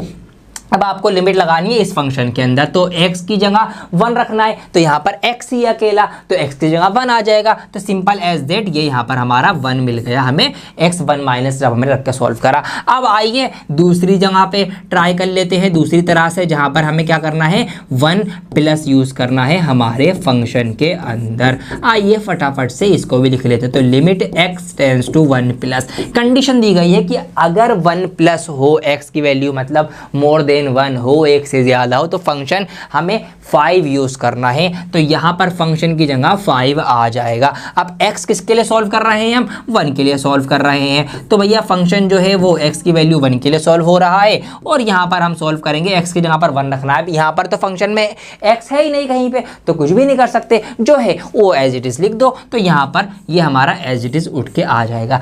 अब आपको यहां पर तीनों चीजें देखनी है। वैसे तो हम 2 ही देख रहे थे क्योंकि यहां पर लिमिट हम एक ही बार यूज कर रहे थे, हमें कोई कंडीशन नहीं दी गई थी। डायरेक्ट हमारा जो भी इक्वेशन में जो भी पॉलिनोमियल दे रखा था, जो फंक्शन दे रखा था, डायरेक्ट था, कोई ऐसी कंडीशन नहीं थी। तो यहां पर हम 2 ही चीजें चेक कर रहे थे कि डायरेक्ट रखने पर और लिमिट लगाने पर बराबर आ रहा है या नहीं आ रहा। लेकिन यहां पर हमने लिमिट भी 2 बार लगाई अलग अलग तरीके से, तो आपको यहां पर तीनों चीजें चेक करनी पड़ेंगी कि क्या तीनों बराबर आ रहे हैं नहीं आ रहे हैं। मतलब दोनों जो हमने लिमिट लगाई है उनकी वैल्यू और जो डायरेक्ट सॉल्व करा है उनकी वैल्यू, क्या ये बराबर आ रही है या नहीं आ रही, ये चेक आपको करना है। तो आपने देख ही लिया होगा आंसर में क्या बराबर है क्या नहीं, आपको पता चल गया होगा। क्योंकि देखिए, क्योंकि f1 जो हमने डायरेक्ट रखा वो भी बनाया, वो बराबर है किसके? Limit x tends to 1 minus, ठीक है। जब हमने 1 माइनस रखा था यहाँ पर तो भी बनाया, ये तो बराबर आ गए, ये वाला इसके बराबर तो आ गया। लेकिन क्या? लेकिन वो बराबर नहीं आया जो हमने बाद में लिमिट लगाई, कौन सी? x टेंड्स टू 1 पॉजिटिव वाली, क्योंकि ये आई है 5, ये बराबर नहीं है। तो इसीलिए मैंने इन दोनों को बराबर लिखा और इन दोनों को बराबर लिख के मैंने ऐसे कैंसिल आउट कर दिया कि ये तो बराबर है लेकिन ये बराबर नहीं है। तो जब हमारी सारी लिमिट और नॉर्मल वाला तरीका जब सब इक्वल नहीं आए, बराबर नहीं आए, तो इसका मतलब इस कंडीशन में ये वाला फंक्शन कॉन्टिन्यू नहीं होगा। जी हाँ, कॉन्टिन्यूटी ब्रेक हो गई, टूट गई, ऐसे आपको इसको समझना है। तो यहां पर हम इसीलिए लिख देंगे क्योंकि भैया तीनों बराबर नहीं आए, therefore function is not continue, function is not continue, ठीक है। फंक्शन जो है हमारा वो कॉन्टिन्यूअस नहीं है, कॉन्टिन्यूटी को नहीं दर्शा रहा। ये है एक नई चीज, उम्मीद करता हूं आपने ये सीख ली होगी। यही चीजें अब आने वाले बाकी सभी सवालों में यूज होंगी। कंडीशन दी गई होंगी अलग अलग, आपको उसके अकॉर्डिंग लिमिट जो है वो लगानी है, प्लस वाली भी माइनस वाली भी, उनको चेक करना है क्या तीनों चीजें बराबर आ रही हैं नहीं आ रही। अगर नहीं आ रही तो भैया कॉन्टिन्यूटी नहीं हो रही, अगर आ रही है तो कॉन्टिन्यूअस होगा। तो दोस्तों अब हर एक सवाल में आपको यही करना है। यहाँ पर इतने सारे सवाल आपको दिए गए हैं और आपको बताना है पॉइंट्स ऑफ डिसकंटिन्यूटी, मतलब कहाँ कहाँ पर कौन से सवाल में डिसकंटिन्यूटी है या नहीं। मतलब वही चीज आपको चेक करनी है कि कौन सा फंक्शन जो है वो कॉन्टिन्यूअस है, कौन सा नहीं है। कुछ कंडीशंस दी गई हैं, घबराना नहीं है। आपका भी ये फर्ज बनता है कि आप इन सवालों को खुद से पहले ट्राई करें और अगर नहीं हो रहा है फिर आप इनको देखें और समझें कि आपसे ये क्यों नहीं हो रहा है, क्योंकि एट द एंड आपको ही इसको करना है। ठीक है, देखिए बहुत आसान है, घबराना नहीं है। कुछ कंडीशंस दी गई हैं, उनके अकॉर्डिंग हमें देखना है कि कौन सा फंक्शन रखा जाएगा। सिंपल है, पावर आ जाए घबराने की बात नहीं, क्योंकि हमें कंडीशन में 1 दिया गया है। अगर 1 की पावर कितनी भी होती है 1 ही आंसर आना है, तो कोई टेंशन की बात नहीं है। मॉड्यूलस है तो खुल जाएगा। इसकी एक नई बात भी होती है, कहीं कहीं पे मॉड्यूलस माइनस के अंदर भी हम खोलेंगे ये बात आपको ध्यान रखनी है। तो कैसे ये चीजें होती हैं, आइए अब मैं एक वेराइटी के लिए, ताकि आपको और टाइप सीखने को मिले, मैं ये 3 कंडीशन वाला सवाल जो है आपके लिए उठा रहा हूं कि अगर 3 कंडीशन आपकी ऐसे आ जाए तो आपको कैसे इन सवालों को करना है। चलिए क्वेश्चन नंबर 7 यहां पर अब हम देखते हैं। तो तरीका आपका वही रहेगा, कोई टेंशन वाली यहां पर बात नहीं है। सबसे पहले यहां पर देखिए आप x को किस किस के इक्वल दिखाया गया है। तो अगर आप सवाल पे नजर मारे तो यहां पर लेस देन इक्वल टू -3 है और इक्वल टू 3 है, मतलब x यहां पर -3 के इक्वल दिखाया गया, एक बार पॉजिटिव के 3 के इक्वल दिखाया गया है। तो इट मींस यहां पर हम 2 वैल्यूज रख के 2 बार इस सवाल को चेक करेंगे, एक बार -3 के लिए पूरा, एक बार प्लस के 3 के लिए पूरा। ये बात समझ में आ गई? ठीक है, आ गई। कैसे करेंगे आइए करते हैं। देखिए सबसे पहले हम 3 के लिए करते हैं कि at x is equal to, आप किसी के लिए भी कर लो, चलो -3 ऊपर है तो पहले -3 तो शुरुआत कर देते हैं, एक सीरीज बनी रहेगी। अब अगर x की जगह पर हम -3 पुट कर रहे हैं तो क्या होगा, पहले डायरेक्ट ही फंक्शन के अंदर वैल्यू रखेंगे। फंक्शन हमारा क्या है, देखो हमसे कहा गया कि अगर x इज इक्वल टू -3, अगर इस इक्वल टू -3 हो तो फिर ये वाला फंक्शन लिया जाएगा। फंक्शन क्या है, मॉड्यूलस x प्लस 3, तो हमने ले लिया। बस ऐसे आपको देखना है और उठा लेना है, बहुत आसान है। ठंडे दिमाग से करोगे तसल्ली से सवाल होता रहेगा। अब x की जगह -3 रखना है तो फंक्शन में जहां जहां पर भी x नजर आए वहां पर आपको -3 पुट कर देना है। सिंपल एज दैट, कोई टेंशन की बात ही नहीं है। यहाँ मॉड्यूलस खोलेंगे तो ये आपका पॉजिटिव हो जाएगा। 3 + 3 कितने होते हैं, आपका 6 होता है। तो यहाँ से जब हमने डायरेक्ट फंक्शन में वैल्यू पुट करी तो हमें मिल गया यहाँ पर 6।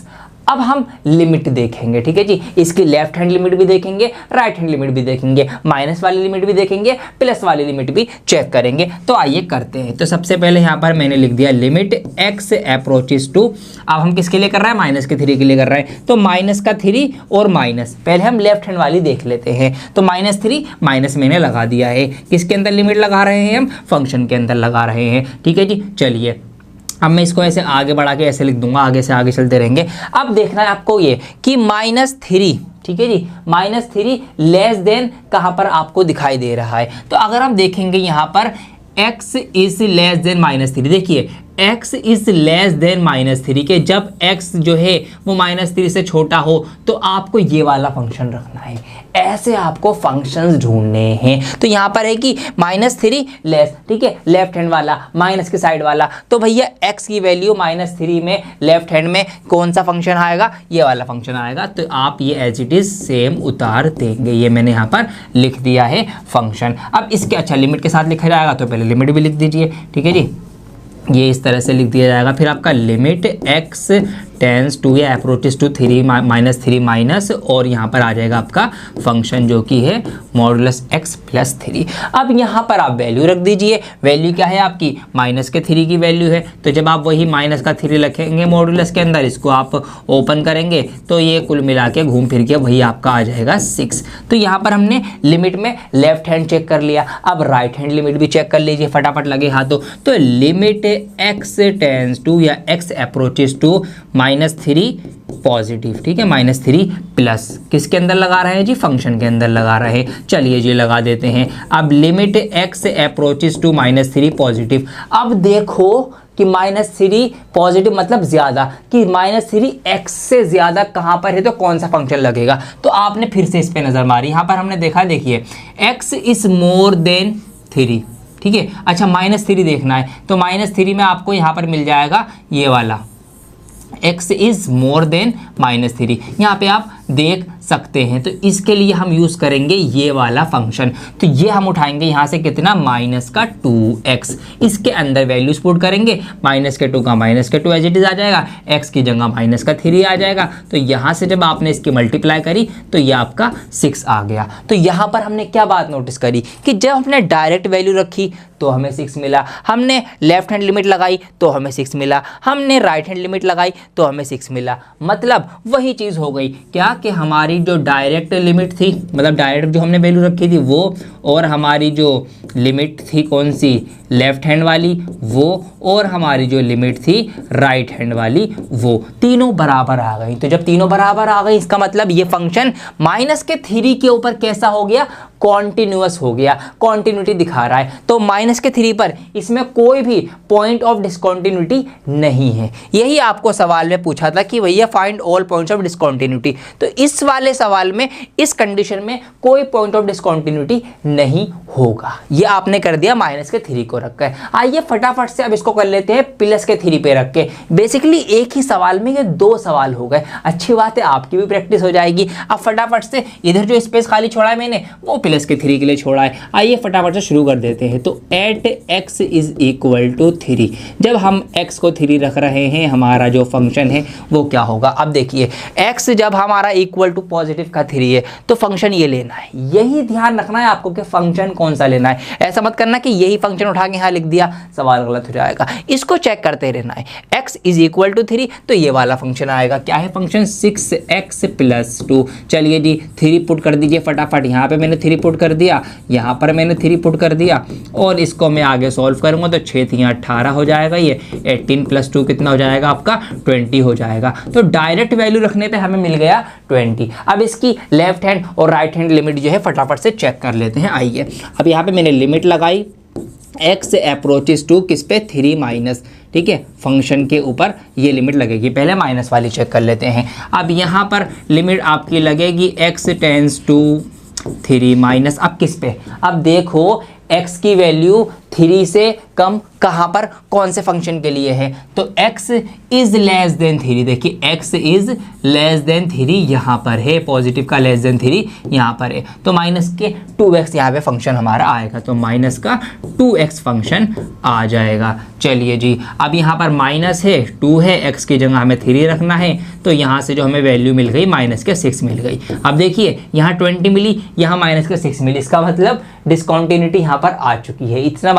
इस बात से हमें इतना अंदाज़ा लग गया है। लेकिन अब हम यहाँ पर राइट हैंड लिमिट भी इसकी चेक कर लेंगे। तो x approaches to 3 positive function हम लगा रहे हैं, फटाफट से आइए लगा देते हैं। तो limit x tends to 3 positive, अब किस में लगेगी, तो प्लस का 3 पॉजिटिव यानी ज़्यादा, x से ज़्यादा प्लस का 3 कहाँ पर है, देखिए आप x से ज़्यादा प्लस का 3, तो x से ज़्यादा प्लस का 3, तो x इज़ मोर देन 3। तो यहाँ पर आपको दिखाई दे रहा है x इज़ मोर देन 3 कि x जो है वो ज़्यादा है प्लस के 3 से। तो किस में लगेगी, 6x प्लस 2 के अंदर यहाँ पर ये लगेगी। इसको आगे आप सॉल्व कर लेंगे तो 6 इंटू 3 प्लस 2, 6 दूनी 18 प्लस 2 आ गया आपका 20।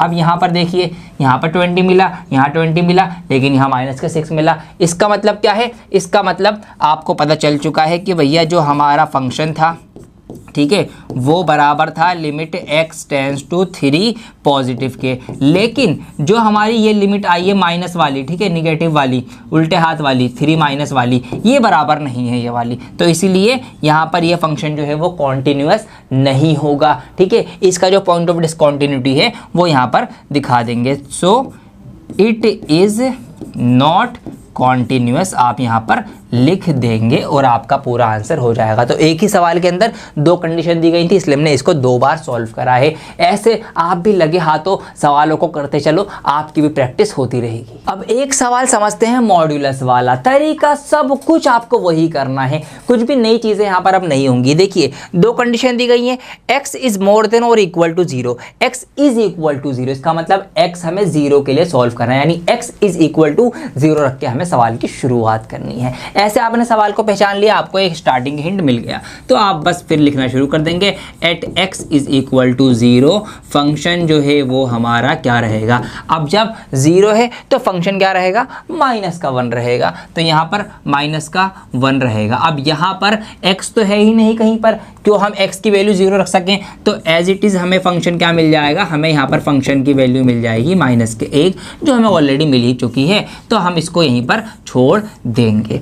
अब आइए इसकी लिमिट चेक कर लीजिए अलग अलग फटाफट से, तो मैं यहाँ पर लिमिट लगा दूंगा, तो लिमिट x अप्रोचेस टू कितना है हमारा, लेस देन और मोर देन दोनों चलेंगे, तो 0 प्लस कर लेते हैं फिर, ठीक है, मोर देन 0 0 प्लस करके फंक्शन के अंदर हम लगा देते हैं। अब देखो जब x की वैल्यू 0 से ज़्यादा हो या x इज़ मोर देन 0, जब x इज़ मोर देन 0 है तो यहाँ पर फंक्शन क्या लेना है, हमें -1 लेना है। तो जब हमारी यहाँ पर लिमिट लगेगी इसके अंदर limit x approaches to 0 plus function हमें क्या लेना है, -1 लेना है। अब वही बात कि इसके अंदर x तो है ही नहीं जो हम वैल्यू रखें, तो जो है वो एज इट इज़ आ जाएगा, तो यहाँ से भी हमें क्या मिल गया, -1 मिल गया। अब फटाफट से इसकी लेफ्ट हैंड लिमिट चेक कर लीजिए, limit x approaches to 0 minus function के अंदर हम लगा रहे हैं। अब देख लो 0 की वैल्यू, x की वैल्यू 0 से छोटी कब जब होगी, जब क्या रखना है,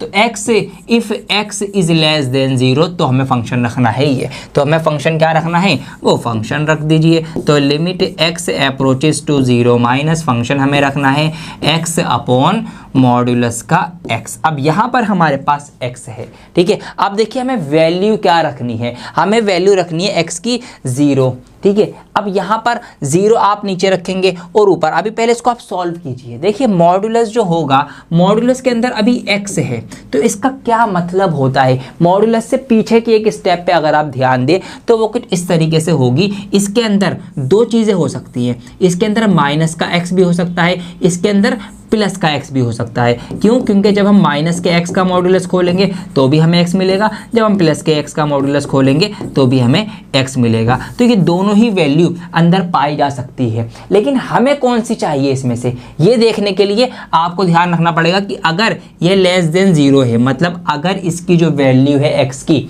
वो क्या है, वो छोटी है, वो लेस देन 0 है, तो हम फिर माइनस का ये उठाएंगे, माइनस का x लेंगे। अगर मोर देन 0 होगी तो पॉजिटिव उठाएंगे। तो ये बात आपको ध्यान रखनी है। अब यहाँ पर x की जो वैल्यू है वो 0 से छोटी है, x इज लेस देन 0, ऐसा होने की वजह से, इस कंडीशन की वजह से यहाँ पर जो है वो नीचे क्या हो जाएगा, सोल्व होके आपका ये माइनस का x आ जाएगा। मॉड्यूलस की ये बात आपको इस कॉन्टिन्यूटी के अंदर ध्यान रखनी है। अगर यहाँ पर x की वैल्यू ज़्यादा होती 0 से तो ये पॉजिटिव का x यहाँ पे फिर हम लिख देते।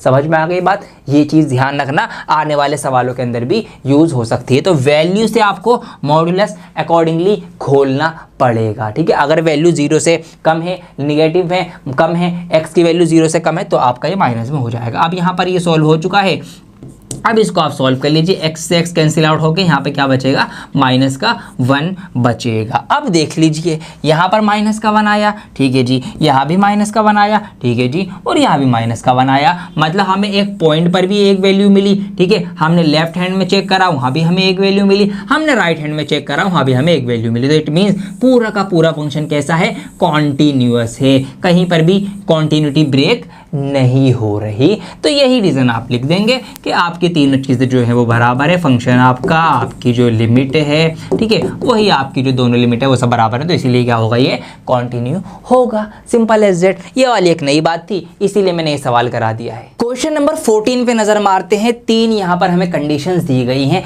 बहुत ही आसानी से आप इसको भी कर सकते हैं। कैसे, देखिए सबसे पहले सवाल को समझिए कि सवाल क्या आपसे कह रहा है। यहाँ पर देखेंगे पहले x की वैल्यू किस किस के इक्वल है। अगर आप देखें x यहाँ पर इक्वल टू 0 है और x इक्वल टू 10 भी है, तो कम से कम और ज़्यादा से ज़्यादा वैल्यू मैंने यहाँ पर देखी। तो अगर मैं इसको एक नंबर लाइन पे सपोज करूँ तो यहाँ पर मैं 0 कंसिडर कर लेता हूँ, यहाँ पर मैं 10 कंसिडर कर लेता हूँ। ये हमारी x की वैल्यू है, और इसके बीच में भी देखिए x जो है वो 3 के भी इक्वल यहाँ पे दिखाया गया है, और x जो है वो 1 के इक्वल भी दिखाया गया है, ठीक है जी, लेस देन इक्वल टू 1, ऐसे ही x is more than equal to 3। तो यहाँ पर 1 और 3 कहीं ना कहीं इन दोनों नंबर्स के बीच में आएगा, मतलब 0 और 10 के बीच में ही तो आएगा। जाएगा। ऐसे हमें इसको समझना है। अब यहाँ पर इसको आपको सॉल्व करना है। देखिए हमें यहाँ पर जो कम से कम वैल्यू दी गई है वो 0 दी गई है, ज़्यादा से ज़्यादा वैल्यू दी गई है वो 10 दी गई है, और इसके बीच में हमें रखना है, इसके बीच की वैल्यू से ही हमें चेक करना है कि कॉन्टिन्यूटी है या नहीं। तो 0 और 10 के बीच में हमें ये दो नंबर दिख तो रहे हैं 1 और 3। तो इसका मतलब क्या है कि हम x की एक बार 1 वैल्यू रख के चेक करेंगे और एक बार 3 वैल्यू रख के चेक करेंगे। ऐसे हमको इसको करना है सॉल्व और हमें आंसर जो है वो मिल जाएगा। समझ में आ गई बात? ऐसे आपको इसको कर लेना है। चलिए करते हैं। तो पहले 1 पे ट्राई करते हैं। तो at x is equal to 1, ठीक है जी। फंक्शन हमारा जो लगेगा, फंक्शन क्या है, फंक्शन हमारा कब क्या लगेगा, अगर हम यहाँ पर 1 रखते हैं तो 1 अगर आप देखें इक्वल टू 1, ठीक है, यहाँ पर दिखा रहा है x इज लेस देन और इक्वल टू 1 के, या तो 1 से छोटा हो या उसके बराबर हो। तो जब हम फंक्शन यूज करेंगे 3, तो यहाँ पर 3 आ जाएगा। तो हमने सिंपल एज दैट देख लिया कि f1 रखने पर हमें 3 मिल रहा है, ठीक है। अब लिमिट में चेक कर लो इसी को, सेम एज इट इज इधर आ जाइए। तो अब फटाफट से हम लिमिट लगा लेंगे। लिमिट x अप्रोचेस टू, कितना यूज करना है, हम 1 यूज कर रहे हैं, तो 1 माइनस, ठीक है, किस में लगा रहे हैं, हम फंक्शन में लगा रहे हैं। चलिए जी, तो limit x approaches to 1 minus function. अब अगर 1 से छोटा हो x तो क्या फंक्शन रखना है, देखिए 1 से अगर छोटा हो तो x इज लेस देन 1, अगर 1 से छोटा हो तो हमें 3 ही रखना है, ठीक है। तो कुछ और करना ही नहीं है, यहाँ पे 3 का 3 एज इट इज लिख देंगे। अब 3 के साथ x वाला कोई वेरिएबल तो है नहीं जो हम x की वैल्यू पुट करें, तो हमारा सॉल्व होके 3 ही यहाँ पर भी हमें मिल जाएगा। तो यहाँ 3 मिला, यहाँ पर 3 मिला, अभी तक कॉन्टिन्यूटी बनी हुई है। अब फटाफट से इट को हम राइट हैंड लिमिट पे भी चेक कर लेंगे। तो limit x tends to 1 plus, ठीक है जी, फंक्शन हमारा क्या है, अब देखो कि x की वैल्यू कहाँ पर 1 से ज़्यादा है, कहाँ पर x मोर देन 1 है। तो x मोर देन 1 अगर आप देखेंगे तो x मोर देन 1 यहाँ पर हमें दिख रहा है कि अगर x मोर देन 1 हो तो हमें फिर फंक्शन लेना है 4, ठीक है जी, क्या लेना है, 4 लेना है। तो लिमिट हमने जब लगाई x अप्रोचेस टू 1 प्लस, तो फंक्शन हमें लेना है 4, और यहाँ पे x का वेरिएबल कोई है ही नहीं, तो सॉल्व होकर 4 ही आ जाएगा। तो अब देखिए यहाँ पर थी लेकिन ये अलग आ गया, तो इसका मतलब क्या है कि ये डिसकॉन्टिन्यूटी दिखा रहा है, इसके अंदर एक कॉन्टिन्यूटी नहीं है। तो आप ये ले देंगे क्योंकि भैया ये दोनों बराबर हैं, लेकिन लिमिट जो है हमारी लेफ्ट हैंड और राइट हैंड वो बराबर नहीं है, ये बराबर नहीं है, तो इसीलिए ये क्या है, ये आपका है नॉट कॉन्टिन्यूअस, ठीक है। इस तरीके से लिख देंगे, आप लिख देंगे कि ये क्या है, ये डिसकॉन्टिन्यूअस फंक्शन है। ऐसे आपको इसको प्रूफ करना है 1 के लिए। अब सेम चीज आप 3 के लिए भी कर लेंगे, तो इधर आप 3 के लिए कर सकते हैं, फटाफट मैं आपको दिखाई देता हूं। तो सेम यही स्टेप्स यहाँ फॉलो करी हमने। 3 रखने पर यहाँ पे सॉल्व करा, 5 मिला, लिमिट हमने चेक करी दोनों, तो यहाँ पर भी अलग अलग लिमिट हमें आई है सॉल्व होने के बाद। तो इसका मतलब यहाँ पर भी ये क्या दिखा रहा है, डिसकॉन्टिन्यूटी दिखा रहा है। अब कितनी बार कितने सवाल आपको करके दिखाऊं, आप अब लग जाइए और फटाफट धड़ल्ले से सारे सवाल एक तरफ से क्वेश्चन नंबर 1 से लेकर जितने मैंने करा दिए, ये सारे जो मैंने करा दिए ये भी सॉल्व करो खुद से, ताकि आपका ये कॉन्सेप्ट और इनको करने का तरीका और प्रैक्टिस जो है वो अच्छी हो जाए। आइए कुछ और मजेदार सवाल देखते हैं। क्वेश्चन नंबर 17 करने जा रहे हैं और इसमें भी एक नई चीज आपको मैं सिखाने वाला हूं। इंपॉर्टेंट सवाल है एग्जाम पॉइंट ऑफ व्यू से, समझिए ध्यान से। सवाल कह रखा है find the relationship between A and B. यहां पर आपको सवाल में ये ए और बी नजर आ रहा है। आप इसको देख के घबरा गए होंगे कि भैया ये कुछ नई चीज आ गई, थोड़ा सा मुश्किल हो गया, और हमें इस ए और बी के बीच का रिश्ता बताना है, so that the function F defined by, ये जो हमें फंक्शन दिया गया है ये कैसा है, is continuous at x is equal to 3। ये कॉन्टिन्यूअस है, हमसे ये नहीं पूछा कि बताओ कि कॉन्टिन्यू है या नहीं, पहले से बता दिया कि ये function x is equal to 3 पे कॉन्टिन्यूअस होगा। तो फिर ए और बी का रिश्ता बताइए, क्या रिश्ता इसके बीच में होगा। तो इस टाइप के भी सवाल आपके बन सकते हैं। कैसे करेंगे, वही तरीका है। जी हाँ, तरीका कुछ नया नहीं है, जो हमने इतने सारे सवालों में किया, जो मैंने आपको सिखाया वही चीज यहाँ पे भी करनी है। आइए करते हैं। तो सबसे पहले हमें दे रखा है भैया जब x इज इक्वल टू 3 पे कॉन्टिन्यूअस है, तो यहीं से हम सवाल की शुरुआत कर देंगे कि at x is equal to 3 function for x equal to, हमारे पास क्या है, जब x बराबर 3 हो तो कौन सा फंक्शन लेंगे, नजर मारो। तो यहां पर देखिए इक्वल टू यहां पर है x इज लेस देन और इक्वल टू 3, तो इक्वल टू 3 यहां पर है, तो हम ये वाला फंक्शन लेंगे ax प्लस 1। तो यहां पर मैंने लिख दिया ax प्लस 1, ax प्लस 1। अब x की जगह पर हमें 3 रखना है तो यहाँ पर हम 3 पुट कर देंगे और यहाँ पर x की जगह 3 कर देंगे तो ये कितना हो जाएगा आपका 3a प्लस 1 हो जाएगा। ठीक है, आगे पीछे करके लिख दिया मैंने, x की जगह 3 आ गया, मल्टीप्लाई में ये साथ में था तो ये हमारे पास हमें वैल्यू मिल गई जब हमने डायरेक्ट वैल्यूज पुट करी। अब आई बारी लिमिट की, आइए लिमिट लगाते हैं फटाफट से। तो जब यहाँ पर हम लिमिट लगाएंगे x अप्रोचेस टू 3 माइनस वाली मैं पहले लगा रहा हूँ लेफ्ट हैंड वाली, तो फंक्शन के अंदर लगाएंगे तो लिमिट, ठीक है इसके आगे लगाना शुरू करता हूँ, एक काम करता हूँ इधर बढ़ जाता हूँ मैं आगे। तो लिमिट हमने लगाई x अप्रोचेस टू 3 माइनस। अब अगर 3 से कम x की वैल्यू है, x लेस देन 3 है, तो अगर x लेस देन 3 है तो फिर ये वाला फंक्शन यूज होगा। तो इसीलिए यहाँ फंक्शन की जगह हम लिख देंगे ax प्लस 1। अब इसके अंदर वैल्यू आप पुट करेंगे तो x की जगह पर हमें 3 रखना है, 3 रख देंगे तो ये भी क्या बन जाएगा 3a प्लस 1। तो ये दोनों सेम आ गए आपके। ठीक है, अब आ जाओ राइट हैंड लिमिट के ऊपर। तो लिमिट मैंने लगाई राइट हैंड वाली x अप्रोचेस टू 3 पॉजिटिव या 3 प्लस फॉर फंक्शन x। ठीक है जी, इसमें लिमिट लगाएंगे, लिमिट हमने लगाई x अप्रोचेस टू 3 प्लस। अगर x की वैल्यू 3 से ज्यादा है तो कौन सा फंक्शन लेंगे, अगर x is more then 3, if x is more then 3 है तो फिर ये फंक्शन लेंगे bx प्लस 3। तो यहाँ पर हम फंक्शन की जगह लिखेंगे bx प्लस 3 और इसको आगे सॉल्व करेंगे, x की जगह में 3 रखना है तो ये बन जाएगा आपका 3b प्लस का 3। ये आपकी तीनों वैल्यू आ गई, डायरेक्ट वैल्यू आ गई और दोनों आपकी लिमिट्स आ गई। अब क्या करना है, हमें कह रखा है कि ये कॉन्टिन्यूअस है। कॉन्टिन्यूअस है का मतलब क्या है, मतलब ये है कि ये वाली वैल्यू, ये वाली वैल्यू और ये वाली वैल्यू, ये तीनों वैल्यूज बराबर होंगी तभी तो कॉन्टिन्यूअस होगा। ये तो हमने सीख रखा है, तो यही चीज़ अब हम यहाँ पर लिखेंगे। तो यहाँ पर आप लिख सकते हैं, ठीक है, कॉन्टिन्यूअस है क्योंकि ये, तो फिर क्या होगा, तो फिर ये होगा कि फंक्शन फॉर एक्स की वैल्यू बराबर होगी limit of x tends to 3 positive 3 negative, ठीक है, उसके बराबर, और ये बराबर होगी limit x approaches to 3 positive वाली वैल्यू के। तीनों वैल्यूज जो है वो बराबर होंगी क्योंकि कॉन्टिन्यूअस है। अब यहाँ पर वैल्यूज अगर आप देखेंगे तो ये वैल्यू है 3a प्लस 1, ठीक है, ये बराबर होगी 3a प्लस 1 और ये भी बराबर होगी 3b प्लस 3। इस तरीके से इसको समझो, ठीक है, वहां के बदले मैंने यहाँ लिख दिया, वहाँ स्पेस कम था इसीलिए, ऐसे इसको समझो।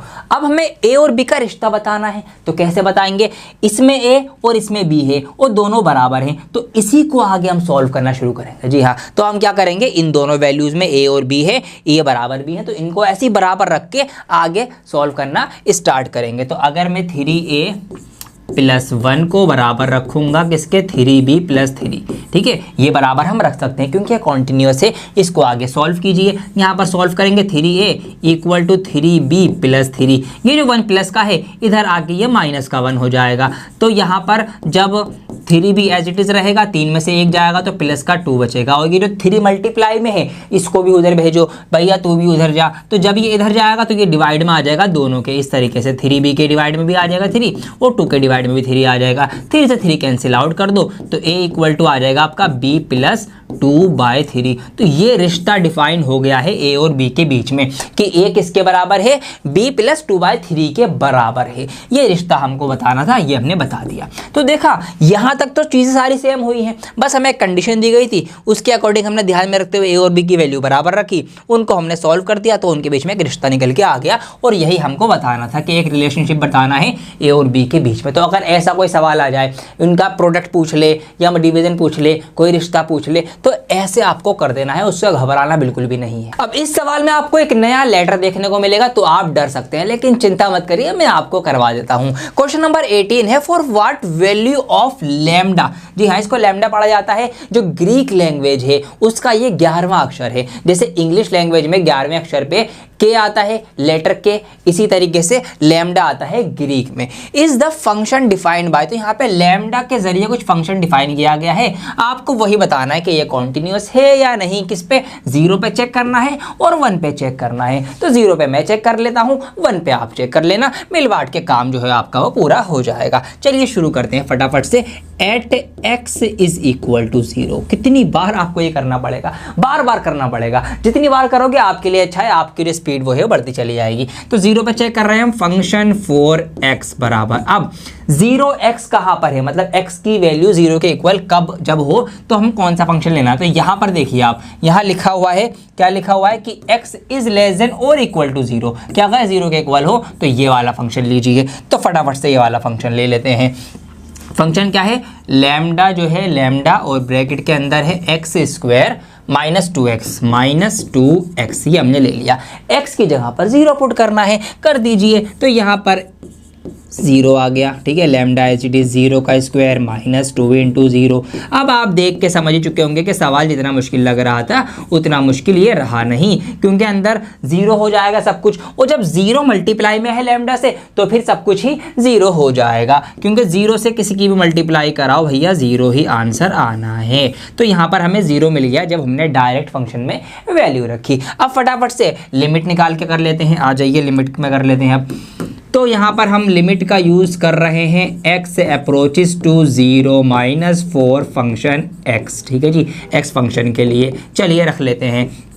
तो हमने लिमिट लगाई x अप्रोचेस टू 0 माइनस, ठीक है, फंक्शन में क्या, अब अगर x की वैल्यू 0 -0 से कम है, x इज लेस देन 0 है, तो क्या रखना है हमें, देख लो, अगर x लेस देन 0 है तो हमें ये पूरा रखना है। तो यहाँ पर फंक्शन की जगह ये पूरा हम यहाँ पे रख देंगे, लैम्डा ब्रैकेट में x स्क्वायर माइनस का 2x मैंने यहाँ पर रख दिया है। अब इसको सॉल्व कर लो। सॉल्व हम इसको जब करेंगे तो यहाँ पर आप देख लीजिए, लैम्डा तो बाहर एज इट इज रहेगा, अब यहाँ पर x की जगह में 0 रखना है, तो वही यहाँ पे 0 का स्क्वायर -2 इंटू 0 हो जाएगा, और फिर कुल मिला के सॉल्व करके फाइनल क्या आना है, 0 ही आना है, क्योंकि ये सारा 0 हो जाएगा, 0 से इसकी मल्टीप्लाई होगी तो ये 0 ही बन जाएगा। तो यहाँ भी हमें 0 मिल गया, यहाँ भी हमें 0 मिल गया। तो अभी तक कॉन्टिन्यूटी बनी हुई है, लेकिन रुको जरा सब्र करो। अब लिमिट जो है आप पॉजिटिव के लिए भी चेक कर लो एक बार, ठीक है जी, इसी फंक्शन में लगाकर। अब देखो यहाँ पर जब x की वैल्यू 0 प्लस हो, 0 से ज्यादा हो, x इज मोर देन 0 हो, तो क्या रखना है,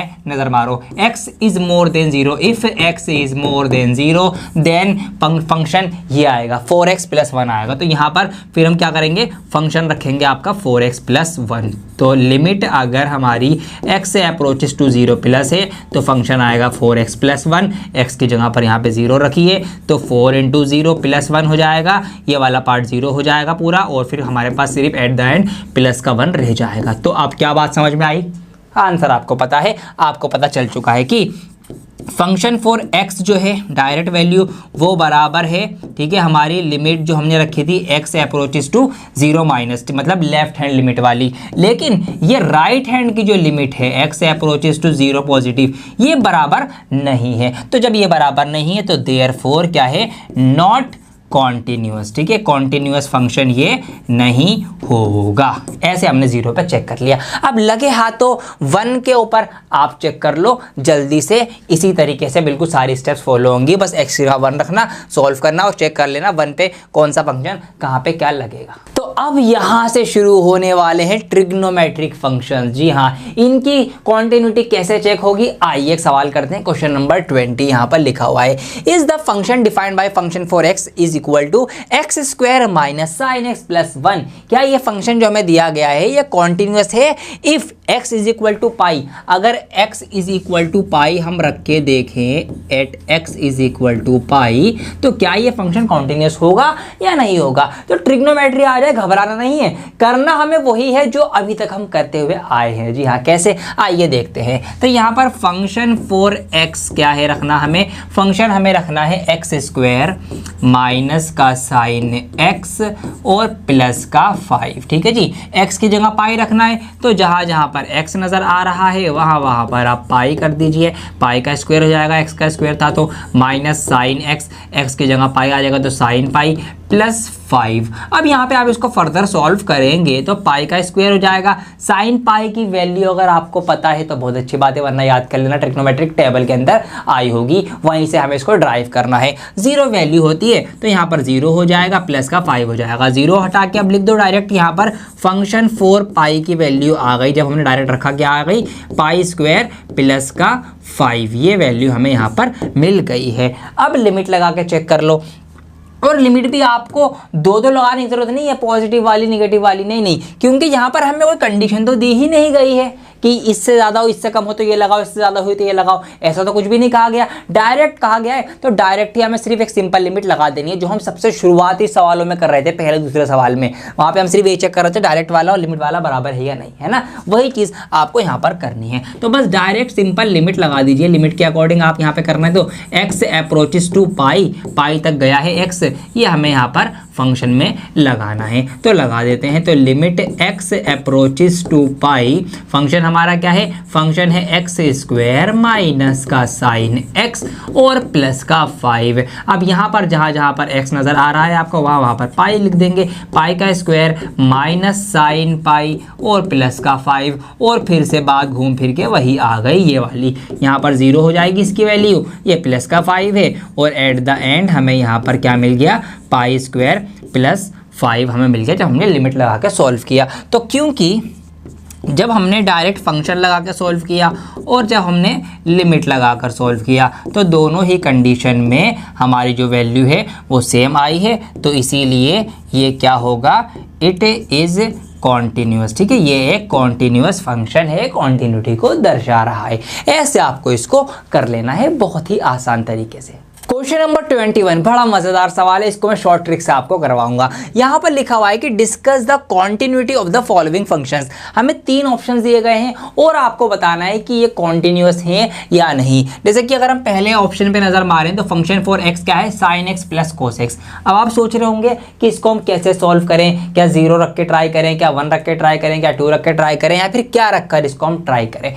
कुछ भी मत करो, जी हाँ, डायरेक्ट इसको आप लिख सकते हैं। किस तरीके से, मैं आपको बताता हूँ, एक नया कॉन्सेप्ट मैं आपको सिखाने जा रहा हूँ। मैंने जैसे कि आपको वीडियो की स्टार्टिंग में ही बता दिया था कि जैसे जैसे नई नई चीज़ें आती रहेंगी मैं उसको हाथों हाथ आपको क्लियर करवाता चलूँगा, ताकि आपके लिए एक रिदम मेंटेन रहे। अगर मैं शुरू में ही सारी थ्योरी बता देता तो काफ़ी लंबी वीडियो थ्योरी की जाती, फिर आप एक साथ सब कुछ समझते तो आपके कुछ चीज़ें याद रहती, कुछ याद नहीं भी रहती। तो उससे बेहतर है कि अब जो चीज़ें यूज़ हो रही हैं अब मैं उसको बताऊँ। देखिए यहाँ पर आपकी बुक में ही एक थ्योरम दी गई है, हम उसका यूज करने वाले हैं। जो थ्योरम है आपकी ये, तो पहले इसको डिस्कस कर लेते हैं। थ्योरम का नाम क्या है, एलजेब्रा ऑफ कॉन्टिन्यूअस फंक्शन। जो कॉन्टिन्यूअस फंक्शंस होते हैं उनकी एलजेब्रा, मतलब उनकी प्लस माइनस मल्टीप्लाई डिवाइड क्या कहती है, उस पर नजर मारते हैं। तो हमें यहां पर दिया गया है कि सपोज एफ एंड जी, हमारे पास 2 रियल फंक्शन है जो कि कॉन्टिन्यूअस हैं। क्या नाम है, एक फंक्शन f है और एक फंक्शन g है। अगर 2 फंक्शन ऐसे हैं जो कॉन्टिन्यूअस हैं, ठीक है, किसी ना किसी रियल नंबर, मतलब 1 2 3 कुछ भी नंबर हो सकता है, कोई रियल नंबर वहां पर कॉन्टिन्यूअस है, तो अगर हम उन दोनों कॉन्टिन्यूअस फंक्शन की प्लस करें, उनको जोड़े f प्लस जी करें, तो वो कॉन्टिन्यूअस होगा। अगर हम उन दोनों फंक्शंस को सब्ट्रैक्ट करें, आपस में माइनस करें, तो उनकी माइनस भी कॉन्टिन्यूअस आएगी कांस्टेंट टर्म पर। अगर उनकी मल्टीप्लाई करें तो वो भी कॉन्टिन्यूअस होगी, और उनकी डिवाइड करें तो वो भी कॉन्टिन्यूअस होगी। समझ में आ गई बात। तो अगर 2 कॉन्टिन्यूअस फंक्शन हैं, उनकी प्लस भी कॉन्टिन्यूअस आएगी, minus continuous, multiply continuous, divide भी कॉन्टिन्यूअस। समझ में आ गई बात। अब यहाँ पर देख लो सवाल क्या है आपका, sine x plus cos x. तो साइन एक्स अपने आप में एक कॉन्टिन्यूअस फंक्शन है, ठीक है जी, ग्राफ जो है वो चलता चला जाता है। ऐसे ही कोस एक्स का है, वो भी एक कॉन्टिन्यूअस फंक्शन है। तो आपको सॉल्व कुछ नहीं करना, बस ये लिख देना है। आपको क्या लिख देना है, ये बात मैंने यहाँ पे लिख दिया आपके लिए कि एज वी नो, जैसा कि हम जानते हैं, या एज आई नो, जैसा कि मैं जानता हूँ, क्या सम ऑफ 2 कॉन्टिन्यू, या फिर यहाँ पे रेफरेंस भी दे सकते हो आप कि as we know according to this theorem. ठीक है, थ्योरम का आप यहाँ पे नंबर डाल सकते हो जो नंबर आपकी बुक में दिया गया है। ठीक है, थ्योरम 5 ये रहा थ्योरम 1 या 5.2.1, इस तरीके से कि as we know according to this theorem sum of 2 continuous functions is continuous, कि 2 कॉन्टिन्यूअस फंक्शन का सम कॉन्टिन्यूअस होगा। तो क्योंकि sin x and cos x both are continuous, दोनों ही कॉन्टिन्यूअस ग्राफ बनाते हैं, इसीलिए sin x plus cos x जो ये फंक्शन है ये क्या होगा, ये कॉन्टिन्यूअस होगा। ऐसे आपको इसको रीजन लिख देना है। यही चीज आपको इसके लिए कर देनी है कि जैसा कि हम जानते हैं कि दो कॉन्टिन्यूस फंक्शन की जो सब्ट्रैक्ट होती है, जो माइनस होती है, वो कॉन्टिन्यूस होती है और ये दोनों कॉन्टिन्यूस फंक्शन है, इसलिए ये कॉन्टिन्यूस होगा। इसी तरीके से यहाँ पर हम जानते हैं कि दो फंक्शन जो है उनकी मल्टीप्लाई कॉन्टिन्यूस होती है, साइन एक्स और कोस एक्स जो है वो कॉन्टिन्यूस फंक्शन है, इसलिए इनकी multiply sine x into cos x भी कॉन्टिन्यूस होगा। तो ये रीजन आप इस तरीके से लिख के तीनों के तीनों ऑप्शन कर लेना। क्वेश्चन नंबर नेक्स्ट यहाँ पर है find all points of discontinuity. हमें डिसकंटिन्यूटी के पॉइंट बताने की कहां कहां पर ये फंक्शन जो है वो डिसकंटिन्यू होगा। तो पहले इसकी कंटिन्यूटी चेक करनी पड़ेगी कि कहां कहां पर कंटिन्यू है और कहां पर नहीं है। फंक्शन आपको ये दे रखा है, तो यहां पर हम देखेंगे x किसके इक्वल है, तो x इज मोर देन और इक्वल टू 0, तो इक्वल टू 0 दिखा रहा है, तो x हम 0 रख के शुरुआत करने वाले हैं। तो यहां पर हम क्वेश्चन की स्टार्टिंग करेंगे at x is equal to 0। अगर हम फंक्शन में डायरेक्ट ही x की वैल्यू 0 रखते हैं तो फंक्शन हमारा क्या है, x प्लस 1, ठीक है जी। तो x प्लस 1 है, x की जगह पर 0 पुट करना है तो इधर 0 आ जाएगा, इधर भी 0 आ जाएगा। तो f0 रखने पर हमें वैल्यू मिल जाती है 1, डायरेक्ट रखने पर आंसर मिल गया है। फटाफट से लिमिट में आ जाओ, तो दोनों लिमिट चेक होंगी आपकी, ठीक है जी, लेफ्ट हैंड भी राइट हैंड भी, क्योंकि कंडीशन दी गई है इसीलिए होगा ऐसा। तो लिमिट x टेंड्स टू या x approaches to 0 minus 4 function fx, ठीक है, इसके लिए हम यूज करने वाले हैं। तो limit x approaches to 0 minus, अब 0 माइनस मतलब x की वैल्यू जहां पर 0 से कम है या x इज लेस देन 0, तो x इज लेस देन 0 है, यहां पर x इज लेस देन 0 अगर है इफ, तो हमारा फंक्शन यूज होगा sin x बाय x। तो यहां पर फंक्शन लिखा जाएगा sin x अपॉन x, ये यहां पर होगा। अब समझने वाली बात क्या है, समझने वाली बात यह है कि अगर ऐसी कोई कंडीशन आपको दिख जाए, देखिए मैं इसको अलग से हाईलाइट कर रहा हूं, अगर ऐसी कोई कंडीशन आपको दिख जाए जहां पर लिमिट जो है वो x 0 माइनस है और sin x बाय x है, तो ऐसी कंडीशन में sin x अपॉन x की जो वैल्यू आती है वो 1 आती है, ठीक है। 11th क्लास में भी इसका यूज हुआ था, आपने 11th में लिमिट पढ़ी होगी, तो वहां पर ये चीज भी आपको सिखाई गई होगी, आपको याद होनी चाहिए। अगर नहीं याद है तो अब याद रख लो कि अगर लिमिट ऐसी हो आपकी और sin x बाय x हो, तो ये फंक्शन हमेशा क्या वैल्यू देगा, आपकी 1 वैल्यू देगा। तो यहां से भी वैल्यू क्या निकल के आई, 1 निकल के आई। तो इन दो जगह से कॉन्टिन्यूटी हमें दिख रही है। अभी रुक जाते हैं, थोड़ा सा सबर कर लेते हैं, हम यहाँ पर राइट हैंड जो लिमिट है उसको भी जरा चेक कर लेते हैं फटाफट से। Limit x approaches to 0 plus, अगर x की वैल्यू 0 प्लस हो, 0 से ज्यादा हो, x इज मोर देन 0 हो, तो फिर x प्लस 1 हमें फंक्शन रखना है। रख देते हैं, यहाँ पर x की जगह 0 आएगा, तो 0 प्लस 1 का मतलब क्या होता है, 1 होता है। तो यहाँ पर हमें मिल गई तीनों ही जगह पर 1, यहाँ भी 1, यहाँ भी 1, यहाँ भी 1। तो आपको जब पता है कि अगर हमारा डायरेक्ट फंक्शन जो है वो हमारी लेफ्ट हैंड लिमिट और हमारी राइट हैंड लिमिट ये तीनों बराबर आ जाए, तो फंक्शन क्या होता है, फंक्शन आपका कॉन्टिन्यूअस हो जाता है। अब जब फंक्शन आपका कॉन्टिन्यूअस हो गया तो डिसकॉन्टिन्यूटी तो मिलेगी ही नहीं हमें, है ना। कोई पॉइंट ऐसा तो होगा नहीं, भैया फंक्शन डिसकॉन्टिन्यू चल ही रहा है, कहीं से टूट नहीं रहा, कहीं वो कोई ब्रेक पॉइंट नहीं है। तो इसका मतलब देयर इज, हम लिखेंगे एंड में कि there is no point of discontinuity, कि डिसकॉन्टिन्यूटी का कोई भी पॉइंट इस फंक्शन में नहीं है। जो पूछा गया है वो आंसर आपको लास्ट में देना पड़ेगा, तो लास्ट में लिखना सो देयरफॉर या that's it, there is no point of discontinuity, hence proved या hence verified। क्वेश्चन नंबर 25 उसी के जैसा है लेकिन कुछ चीजें अलग हैं, तो बता देता हूं। बाकी मुश्किल कोई सवाल नहीं है, अब सारे सवाल आप कर सकते हैं, आपसे होंगे, आप जरूर ट्राई करना। जो मैंने करवाए हैं और जो मैंने आपके लिए छोड़े हैं फॉर होमवर्क वो भी ट्राई करना। यहां पर examine the continuity of function f where f is defined by, function हमें इस तरह से डिफाइन किया गया है। तो सबसे पहले देख लो x0 कहां पर है, अगर x0 है तो फंक्शन लेना है -1, शुरू कर दो यहीं से। अब तो आपको पता है ये सब चीजें कितनी बार आप कर चुके हो, दसियों हजारियों बार, सौयों बार। चलिए जी, तो at x is equal to 0, ठीक है जी, 0 है तो फंक्शन हमारा क्या है, फंक्शन फॉर x हमें लेना है, क्या लेना है, -1 लेना है। छोटा सा फंक्शन है, x की जगह 0 रखेंगे तो x की जगह 0 रखेंगे, यहाँ पर तो x है ही नहीं तो -1 एज इट इज आ जाएगा। तो 0 रखने पर हमें वैल्यू मिल गई -1 जब हमने डायरेक्ट वैल्यू पुट करी है। अब फटाफट से यही वैल्यू लिमिट में चेक कर लो एक बार। लिमिट हमने लगाई x अप्रोचेस टू 0, ठीक है जी, फंक्शन फॉर x के अंदर। फंक्शन क्या है हमारा वो भी लिख लेते हैं, तो लिमिट हमारी लग रही है एक्स अप्रोचेस टू 0, फंक्शन हमारा क्या है यहाँ पर माइनस का वन फंक्शन है। अब वही बात यहाँ पे तो x वगैरह कुछ है ही नहीं, तो माइनस का 1 ही सॉल्व होके आ जाएगा, तो लिमिट लगा के भी हमारा माइनस का 1 आ गया है। अब दूसरी कंडीशन हमें जो दी गई है वो क्या है कि जब x 0 के बराबर ना हो, जब x 0 के बराबर ना हो, आइए इसको भी देख लेते हैं। जब at x is not equal to 0, तो हमें जो फंक्शन दिया गया है रखने के लिए वो क्या दिया गया है, sine x minus cos x। अब इसमें क्या करें, अब आप सोचेंगे भैया x 0 नहीं रखना तो क्या रखना है, 0 के अलावा बाकी सब कुछ रखना है, तो क्या क्या रखें क्या ना रखें, ज़्यादा मत सोचो, आप इस पे नज़र मारो ना। आपको पता है कि साइन जो है वो एक कॉन्टिन्यूस फंक्शन है और कोस भी एक कॉन्टिन्यूस फंक्शन है और इन दोनों की माइनस हो रही है, तो याद कर लो ना अपनी अलजेब्रा जो मैंने आपको ही बताया, ये गया ऊपर, ठीक है। तो अलजेब्रा क्या कहता है आपका कि अगर दो फंक्शन कॉन्टिन्यूस हैं तो उनकी जो माइनस होगी वो भी कॉन्टिन्यूस होगी। यही रीज़न आप यहाँ पर इस सवाल में भी दिखा देंगे कि यहाँ पर sine x and cos x are two continuous function, therefore their difference, या साइन एक्स और माइनस कोस एक्स जो है वो भी एक कॉन्टिन्यूस फंक्शन होगा, तो यहाँ से ये कॉन्टिन्यूस प्रूव हो जाएगा।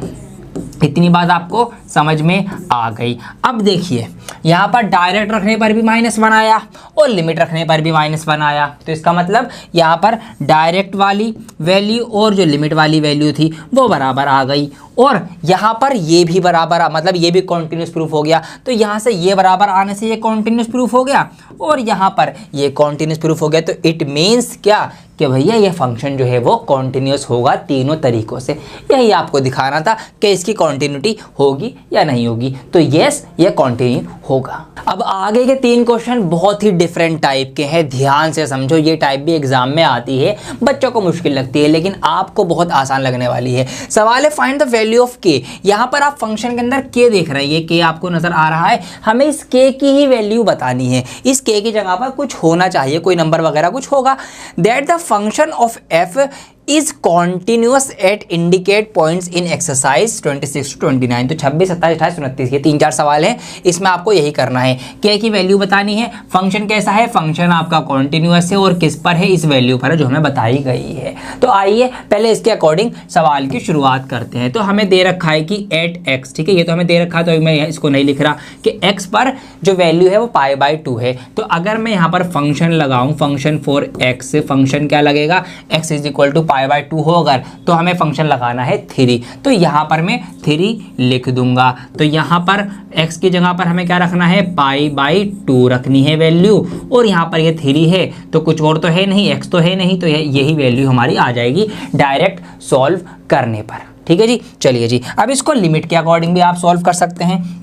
लिमिट के अकॉर्डिंग इसको अगर आप सॉल्व करेंगे तो limit x approaches to π/2 for function x, function x के अंदर लिमिट आपकी लग रही है, लिमिट आप लगा दीजिए, लिमिट x अप्रोचेस टू π/2। अब यहाँ पर π/2 हो तो क्या फंक्शन लेना है, हमें 3 लेना है, तो घूम फिर के बात वही आ जाएगी, यहाँ x है नहीं तो π/2 कहीं यूज़ होगा नहीं, तो लिमिट से सॉल्व करके भी ये 3 ही आएगा। तो दोनों तरीक़ों से यहाँ पर ये 3 मिल जाता है और मिलेगा भी क्योंकि फंक्शन कॉन्टिन्यूस है। अब k की वैल्यू निकालने के लिए क्या करना पड़ेगा, ऊपर वाले फंक्शन का इस्तेमाल करना पड़ेगा। कैसे करेंगे, यही मेन चीज़ है, इसको अब ध्यान से समझो। देखिए हमें दिया गया है कि जब x की वैल्यू π/2 ना हो, x is not equal to π/2, मतलब π/2 नहीं लेनी। ऐसे समझो कि ये हमारी लाइन है, यहाँ पर है π/2, लेट सपोज ये है π/2, तो हमें ये वैल्यू नहीं लेनी इसकी, क्योंकि इस वैल्यू पे तो ये कॉन्टिन्यूस आ रहा है और यहाँ पर हमें आंसर भी मिल रहा है। तो हमें जब ये नहीं लेना तो क्या लेना है, तो आप क्या करो, आप इससे इधर लेफ्ट हैंड की वैल्यू लो, माइनस वाली वैल्यूज लो, या फिर आप राइट हैंड की वैल्यू लो, प्लस वाली पॉजिटिव वाली वैल्यूज लो, π/2 को छोड़कर बाकी की वैल्यू लो। तो आप क्या करेंगे, π/2 में से -h करके इसको देखेंगे कि कुछ हमने कम करा, π/2 में से कुछ हमने कम करा, ये h उस कुछ को कम करने का हमें दिखा रहे हैं, ठीक है, हमने 0.1 यू कम करा, 1, 2 कुछ भी जो यूनिट हमने कम करी उसको हम h से यहाँ पर दर्शा रहे हैं कि π/2 से कुछ हमने कम करा, तो अब हम इधर कहीं पर आ गए, तो हमने π/2 नहीं लिया, कुछ और ले लिया।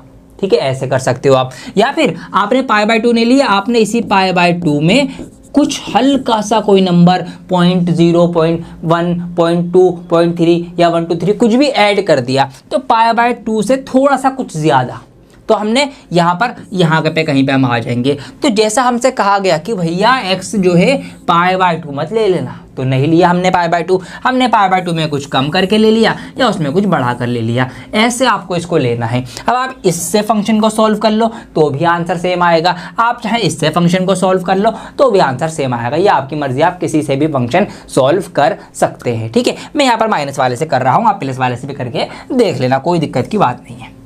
चलिए जी, तो अब हम फंक्शन को सॉल्व करने वाले हैं इससे, ठीक है, π/2 - h करके देखते हैं। अब इफ़ यहाँ पे हम फंक्शन लेंगे अपना, किस में लिमिट में लगाएंगे हम, तो लिमिट x अप्रोचेस टू π/2 आप लेने वाले थे, ठीक है, π/2 नहीं, वो π/2 तो हमें लेना नहीं, तो यहाँ पे आप ले लेंगे π/2h, इस तरीके से आप इसको लेके चलेंगे। ठीक है, फंक्शन के अंदर आपको इसको लगाना है, तो फंक्शन में इसको लगाएंगे। तो फंक्शन क्या है हमारा, फंक्शन है हमारा k cos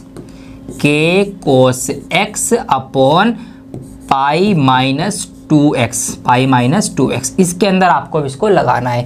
तो हमें क्या दिख रहा है, जहाँ पर भी हमें x दिख रहा है वहाँ पर हमें π/2 तो रख ही नहीं सकते हम, तो हम π/2 - h रखेंगे कि π/2 से कुछ कम वैल्यू थोड़ी सी, तो वही हम यहाँ पे रखने जा रहे हैं। तो k cos और x की जगह क्या आ जाएगा आपका π/2 माइनस का x, इस तरीके से आ जाएगा, अपॉन में पाई का पाई आ गया -2, x की जगह क्या आ जाएगा π/2 माइनस का h आएगा। ठीक है, मैंने x कर दिया, इसको भी आप h लिख दीजिए।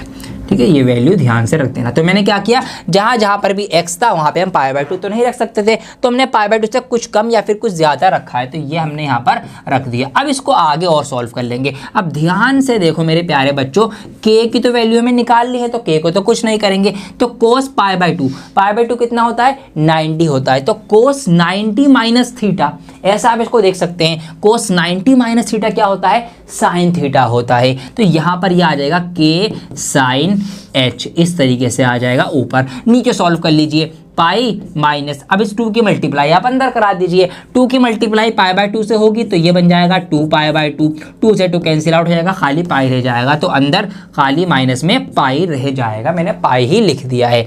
माइनस माइनस प्लस होगा, 2 की h में होगी तो ये 2h हो जाएगा, पाई से पाई कैंसिल आउट हो जाएगा, क्योंकि एक पाई प्लस का है एक पाई माइनस का है, इस तरीके से। अब हमारे पास क्या बचा, हमारे पास ऊपर बचा k sin h और नीचे हमारे पास बचा 2h, इस तरीके से हमारे पास वैल्यू जो है वो आई है निकल के। अब देखिए, जब हम यहाँ पर लिमिट लगा रहे हैं, ठीक है, यह हमारे पास माइनस की लिमिट है जिसको हमने देखा है, और मैंने आपको बताया कि जब साइन h अपॉन h, अभी हमने करा था ना पहले वाले सवाल में, साइन x अपॉन x था, तो जब भी ऐसी वैल्यू आ जाए तो इसकी वैल्यू क्या होती है, 1 होती है। तो इसी तरह से जब यहाँ पे x की जगह सिर्फ हमें h दिख रहा है, तो इतने पार्ट की वैल्यू k/2 को हटा के बाकी के पार्ट की वैल्यू जो है वो 1 हो जाएगी। तो यहाँ पर सिर्फ और सिर्फ कितना रह जाएगा आपका, k/2 रह जाएगा। तो सॉल्व करके सब कुछ कर आके ये k/2 यहाँ पर आंसर हमारे पास आ गया है, इसकी लिमिट निकाल के। अब देखो, हमसे कहा गया है कि फंक्शन हमारा कॉन्टिन्यूअस है, मतलब जो लिमिट हमारी यहाँ पे निकल के आई, मतलब जो आंसर हमारा यहाँ, जो वैल्यू यहाँ निकल के आई वो वैल्यू यहाँ निकल के आई, दोनों बराबर होंगी, जब भी तो कॉन्टिन्यूअस होगा। भैया कॉन्टिन्यूअस कब होता है, कि जब हम इस तरह से निकालें, डायरेक्ट निकालें, और जब हम लिमिट रख के निकालें तो हमारी वैल्यू बराबर आनी चाहिए। तो इट मीन्स क्या, इट मीन्स ये कि ये जो k/2 हमारी वैल्यू निकल के आई है, और ये जो हमारे पास इधर से क्या वैल्यू आई थी, 3 निकल के आई थी, 3 निकल के आई थी, 3 निकल के आई थी, दोनों वैल्यू बराबर होंगे, क्योंकि फंक्शन हमारा कॉन्टिन्यूअस है। तो जब हम इसकी क्रॉस मल्टीप्लाई कराएंगे तो भैया k की वैल्यू हमारी 6 निकल के आ जाएगी, 2 3 6, इस तरीके से। तो ये हमें करना था इस सवाल के अंदर, k की वैल्यू लाने के लिए। एक नई चीज़ जो आपने सीखी वो ये वाली सीखी कि हमें अगर ये कहा जाए कि भैया ये नहीं लेना, अगर ये नहीं लेना तो फिर उससे कुछ कम बढ़ती लेना है या फिर उससे बढ़ता हुआ लेना है, या तो कम लो, तो उस कम को दिखाने के लिए हम क्या करते हैं, -h या +h का यूज करते हैं। अगर आप +h रख के भी करेंगे तो भी आपका आंसर सेम ही आएगा, जब भी k की वैल्यू जो है वो 6 ही निकल के आएगी। तो इन वाले k वाले सवालों को इस तरह से आपको करना है। एक सवाल और करवा देता हूँ इसी टाइप का, ताकि आपको और अच्छे से चीज़ें समझ में आ जाए। है सिंपल, ज़्यादा कुछ आपको और कुछ अलग नहीं करना। क्वेश्चन नंबर 28 देखो, यहाँ पर के की वैल्यू आपको निकालनी है और फंक्शन क्या है हमारा x = पाई पर हमें फंक्शन ये दे रखा है, कंडीशन भी दे रखी है, तो अलग अलग सॉल्व होगा। तो फटाफट से इसको कर लेते हैं। पहले यहीं पर अलग से कर लेते हैं। यहाँ पर जो दे रखा है हमें ये पाई इसके बराबर दे रखा है ना पाई के, तो फंक्शन फॉर x बराबर हमें दे रखा है। अगर पाई के बराबर हो, बराबर वाली कंडीशन इसमें है, क्या है kx + 1, kx + 1, ठीक है। फंक्शन x की वैल्यू क्या रखनी है हमें, यहाँ पे पाई रखनी है, तो यहाँ पर क्या हो जाएगा ये k पाई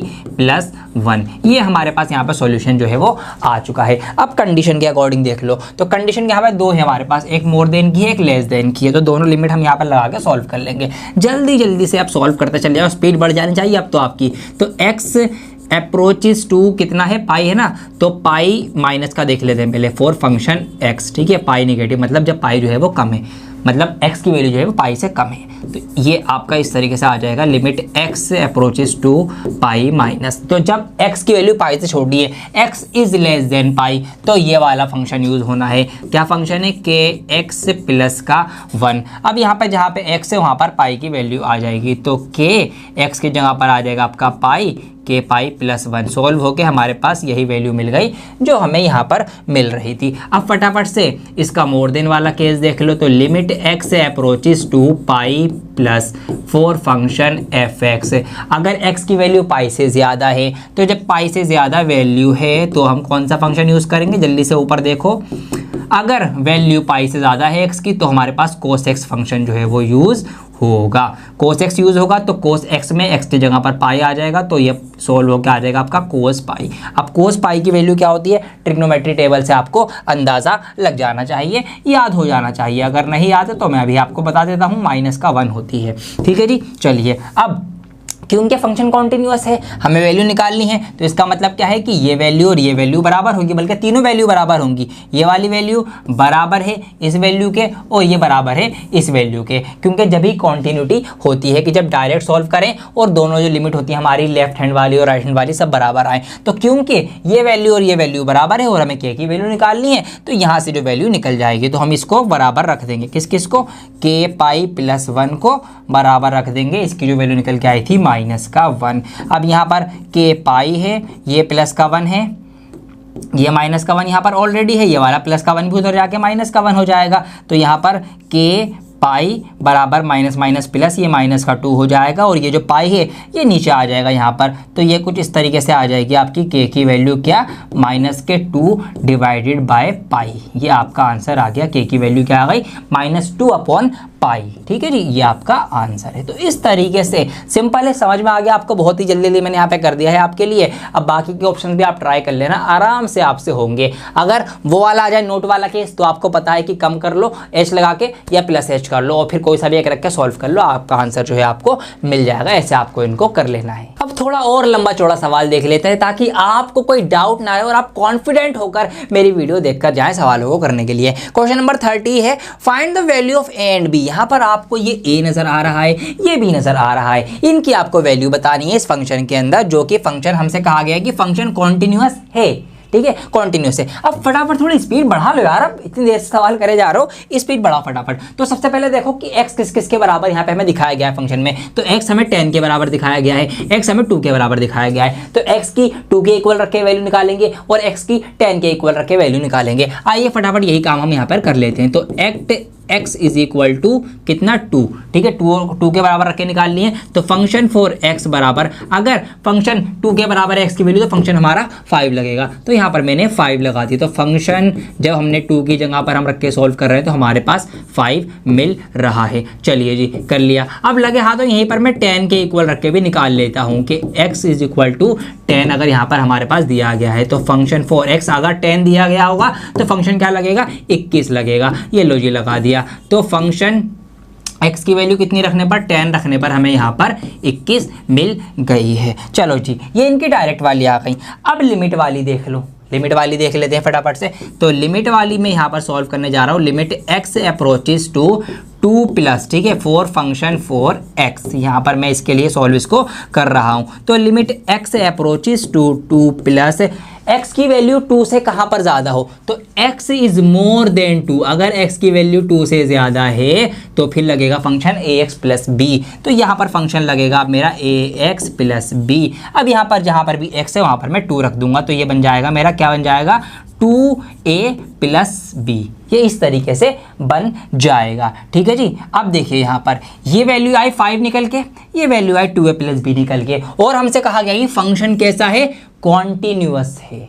समझ में आई बात, कॉन्टिन्यूअस है। तो इट मीन्स कॉन्टिन्यूअस कब होगा, कि जब इसकी डायरेक्ट वाली वैल्यू और लिमिट वाली वैल्यू बराबर होंगी, जब ही तो ये होगा ना। तो हमें क्या करना है, यही काम करना है अकॉर्डिंग टू क्वेश्चन के अकॉर्डिंग हम क्या करेंगे, हम 2a प्लस बी को बराबर रख देंगे, किसके, 5 के। ये हमने यहाँ पर इसको इक्वेशन फर्स्ट कंसीडर कर लिया है, क्योंकि ये कॉन्टिन्यूअस है इसलिए बराबर हो सकते हैं, इसलिए हमने बराबर रखे। अब ऐसे ही इस वाले के लिए 10 वाले केस के लिए भी लिमिट लगा कर सॉल्व कर लो। यहाँ पर लिमिट x अप्रोचेस टू, यहाँ पर क्या है हमारे पास, 10 माइनस 4 फंक्शन 4x, यहाँ पर ये मैंने रखाया। तो लिमिट हमारी लगेगी x tends to 10 minus x की वैल्यू कहाँ पर 10 से कम है, तो x इज लेस देन 10 कहाँ पर है, यहाँ पर है। तो यही फंक्शन यहाँ पर ये यूज होगा।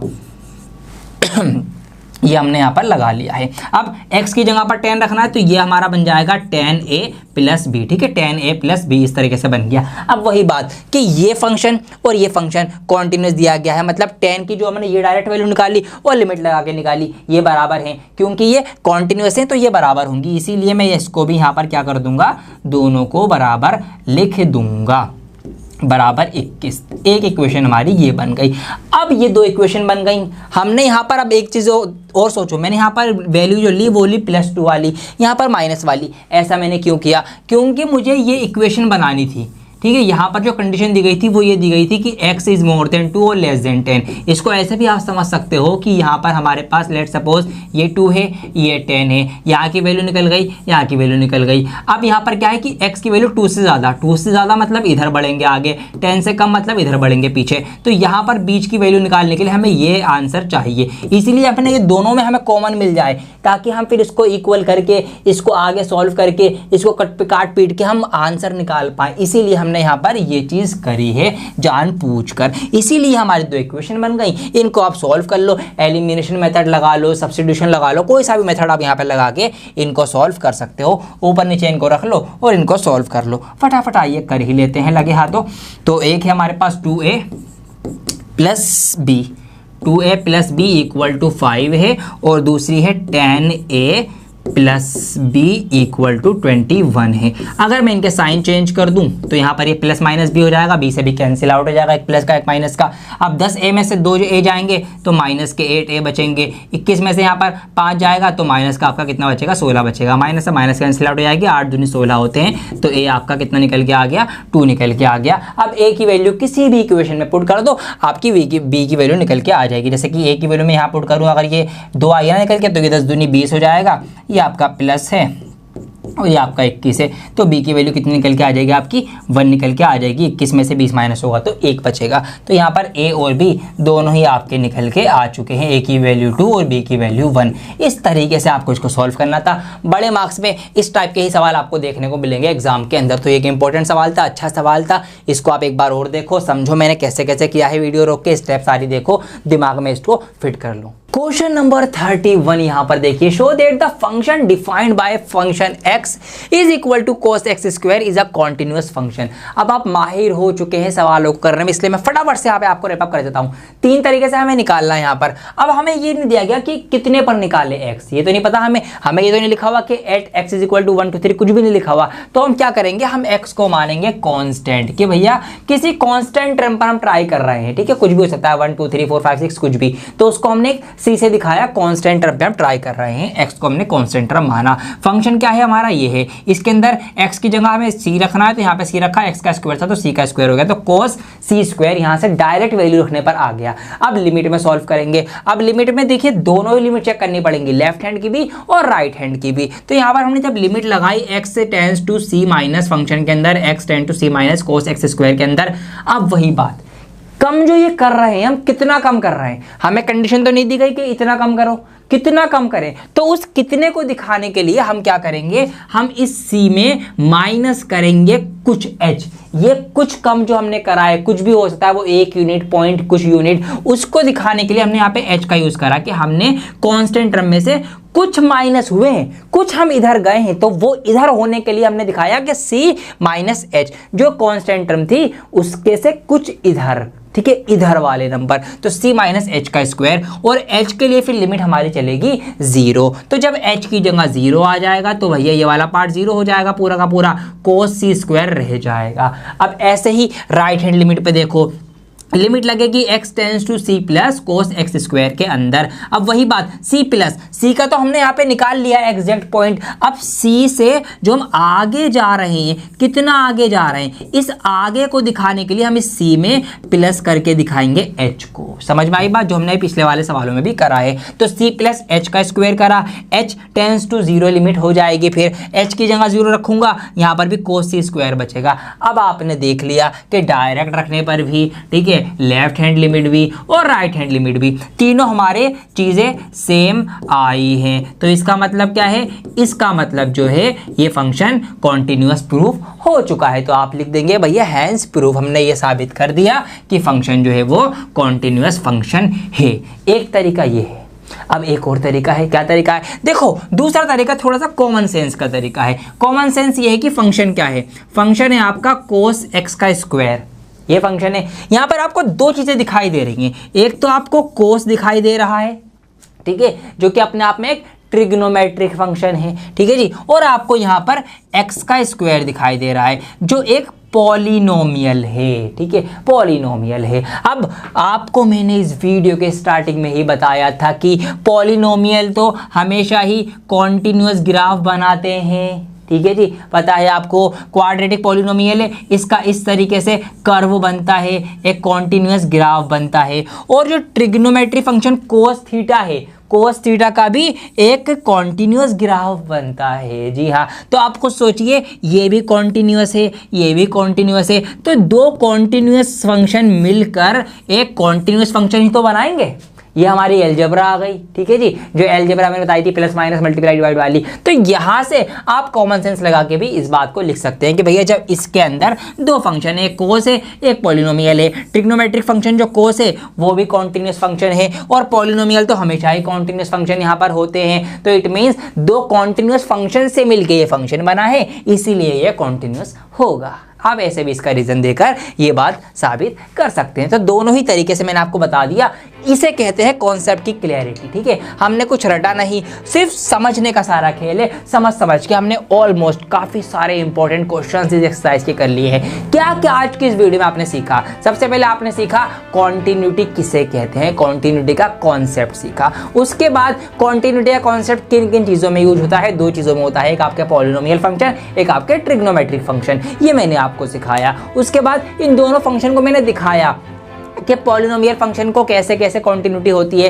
क्या क्या किसका कर्व या ग्राफ बनता है। ट्रिग्नोमेट्रिक फंक्शन में कौन कौन कॉन्टिन्यू होते हैं, साइन और कोस ही होते हैं बेसिकली, बाकी के नहीं होते, उनका कैसा क्या ग्राफ होता है। फिर इनको कैसे लिख कर कराया जाता है, मैंने आपको ये भी सिखाया एग्जाम्पल देके। इनको ग्राफ से कैसे देखा जाता है, मैंने आपको वो भी सिखाया एग्जाम्पल देके। उसके बाद हमने एक्सरसाइज स्टार्ट करी थी, हमने क्वेश्चन किए काफी सारे इस एक्सरसाइज के। बाकी क्वेश्चन आपके लिए होमवर्क है, जरूर ट्राई करना और कॉमेंट में आंसर भी करना। लगे हाथों अब आपका टाइम आया है कि आप इस वीडियो को शेयर कर दें सभी क्लास 12 के बच्चों को, या सभी उन बच्चों को जिनको ये चैप्टर जो है मुश्किल लग रहा था। इस वीडियो में कॉन्टिन्यूटी मैंने पूरी की पूरी कवर कर डाली। अगली वीडियो जो आएगी उसमें हम करेंगे डिफरेंशिएबिलिटी। जी हाँ, जब भी तो इस चैप्टर को पूरा नाम है कॉन्टिन्यूटी एंड डिफरेंशिएबिलिटी। तो कॉन्टिन्यूटी आज खत्म हो गई और ऐसी खत्म करिए कि बोर्ड एग्जाम तक याद रहेगी, आपको आराम से क्वेश्चंस करते रहना, प्रैक्टिस भी हो जाएगी, याद भी रहेंगे। अगली वीडियो लेके आऊंगा डिफरेंशिएबिलिटी की, इसलिए फटाफट से वीडियो को लाइक करना बिल्कुल ना भूलें, शेयर ज्यादा से ज्यादा करें, सभी क्लास 12 के बच्चों तक ये वीडियो पहुंचा दीजिए ताकि उनको पता चल जाए कॉन्टिन्यूटी मुश्किल नहीं है, बहुत आसान है। अगर आपने डियर सर से सीखी है तो हमें फॉलो भी कर लीजिए, चैनल को सब्सक्राइब कर लीजिएगा नहीं किया हो तो। ऑलराइट, बहुत जल्द लौटूंगा एक और नई वीडियो के साथ, जब तक के लिए बने रहें डियर सर के साथ। जय हिंद।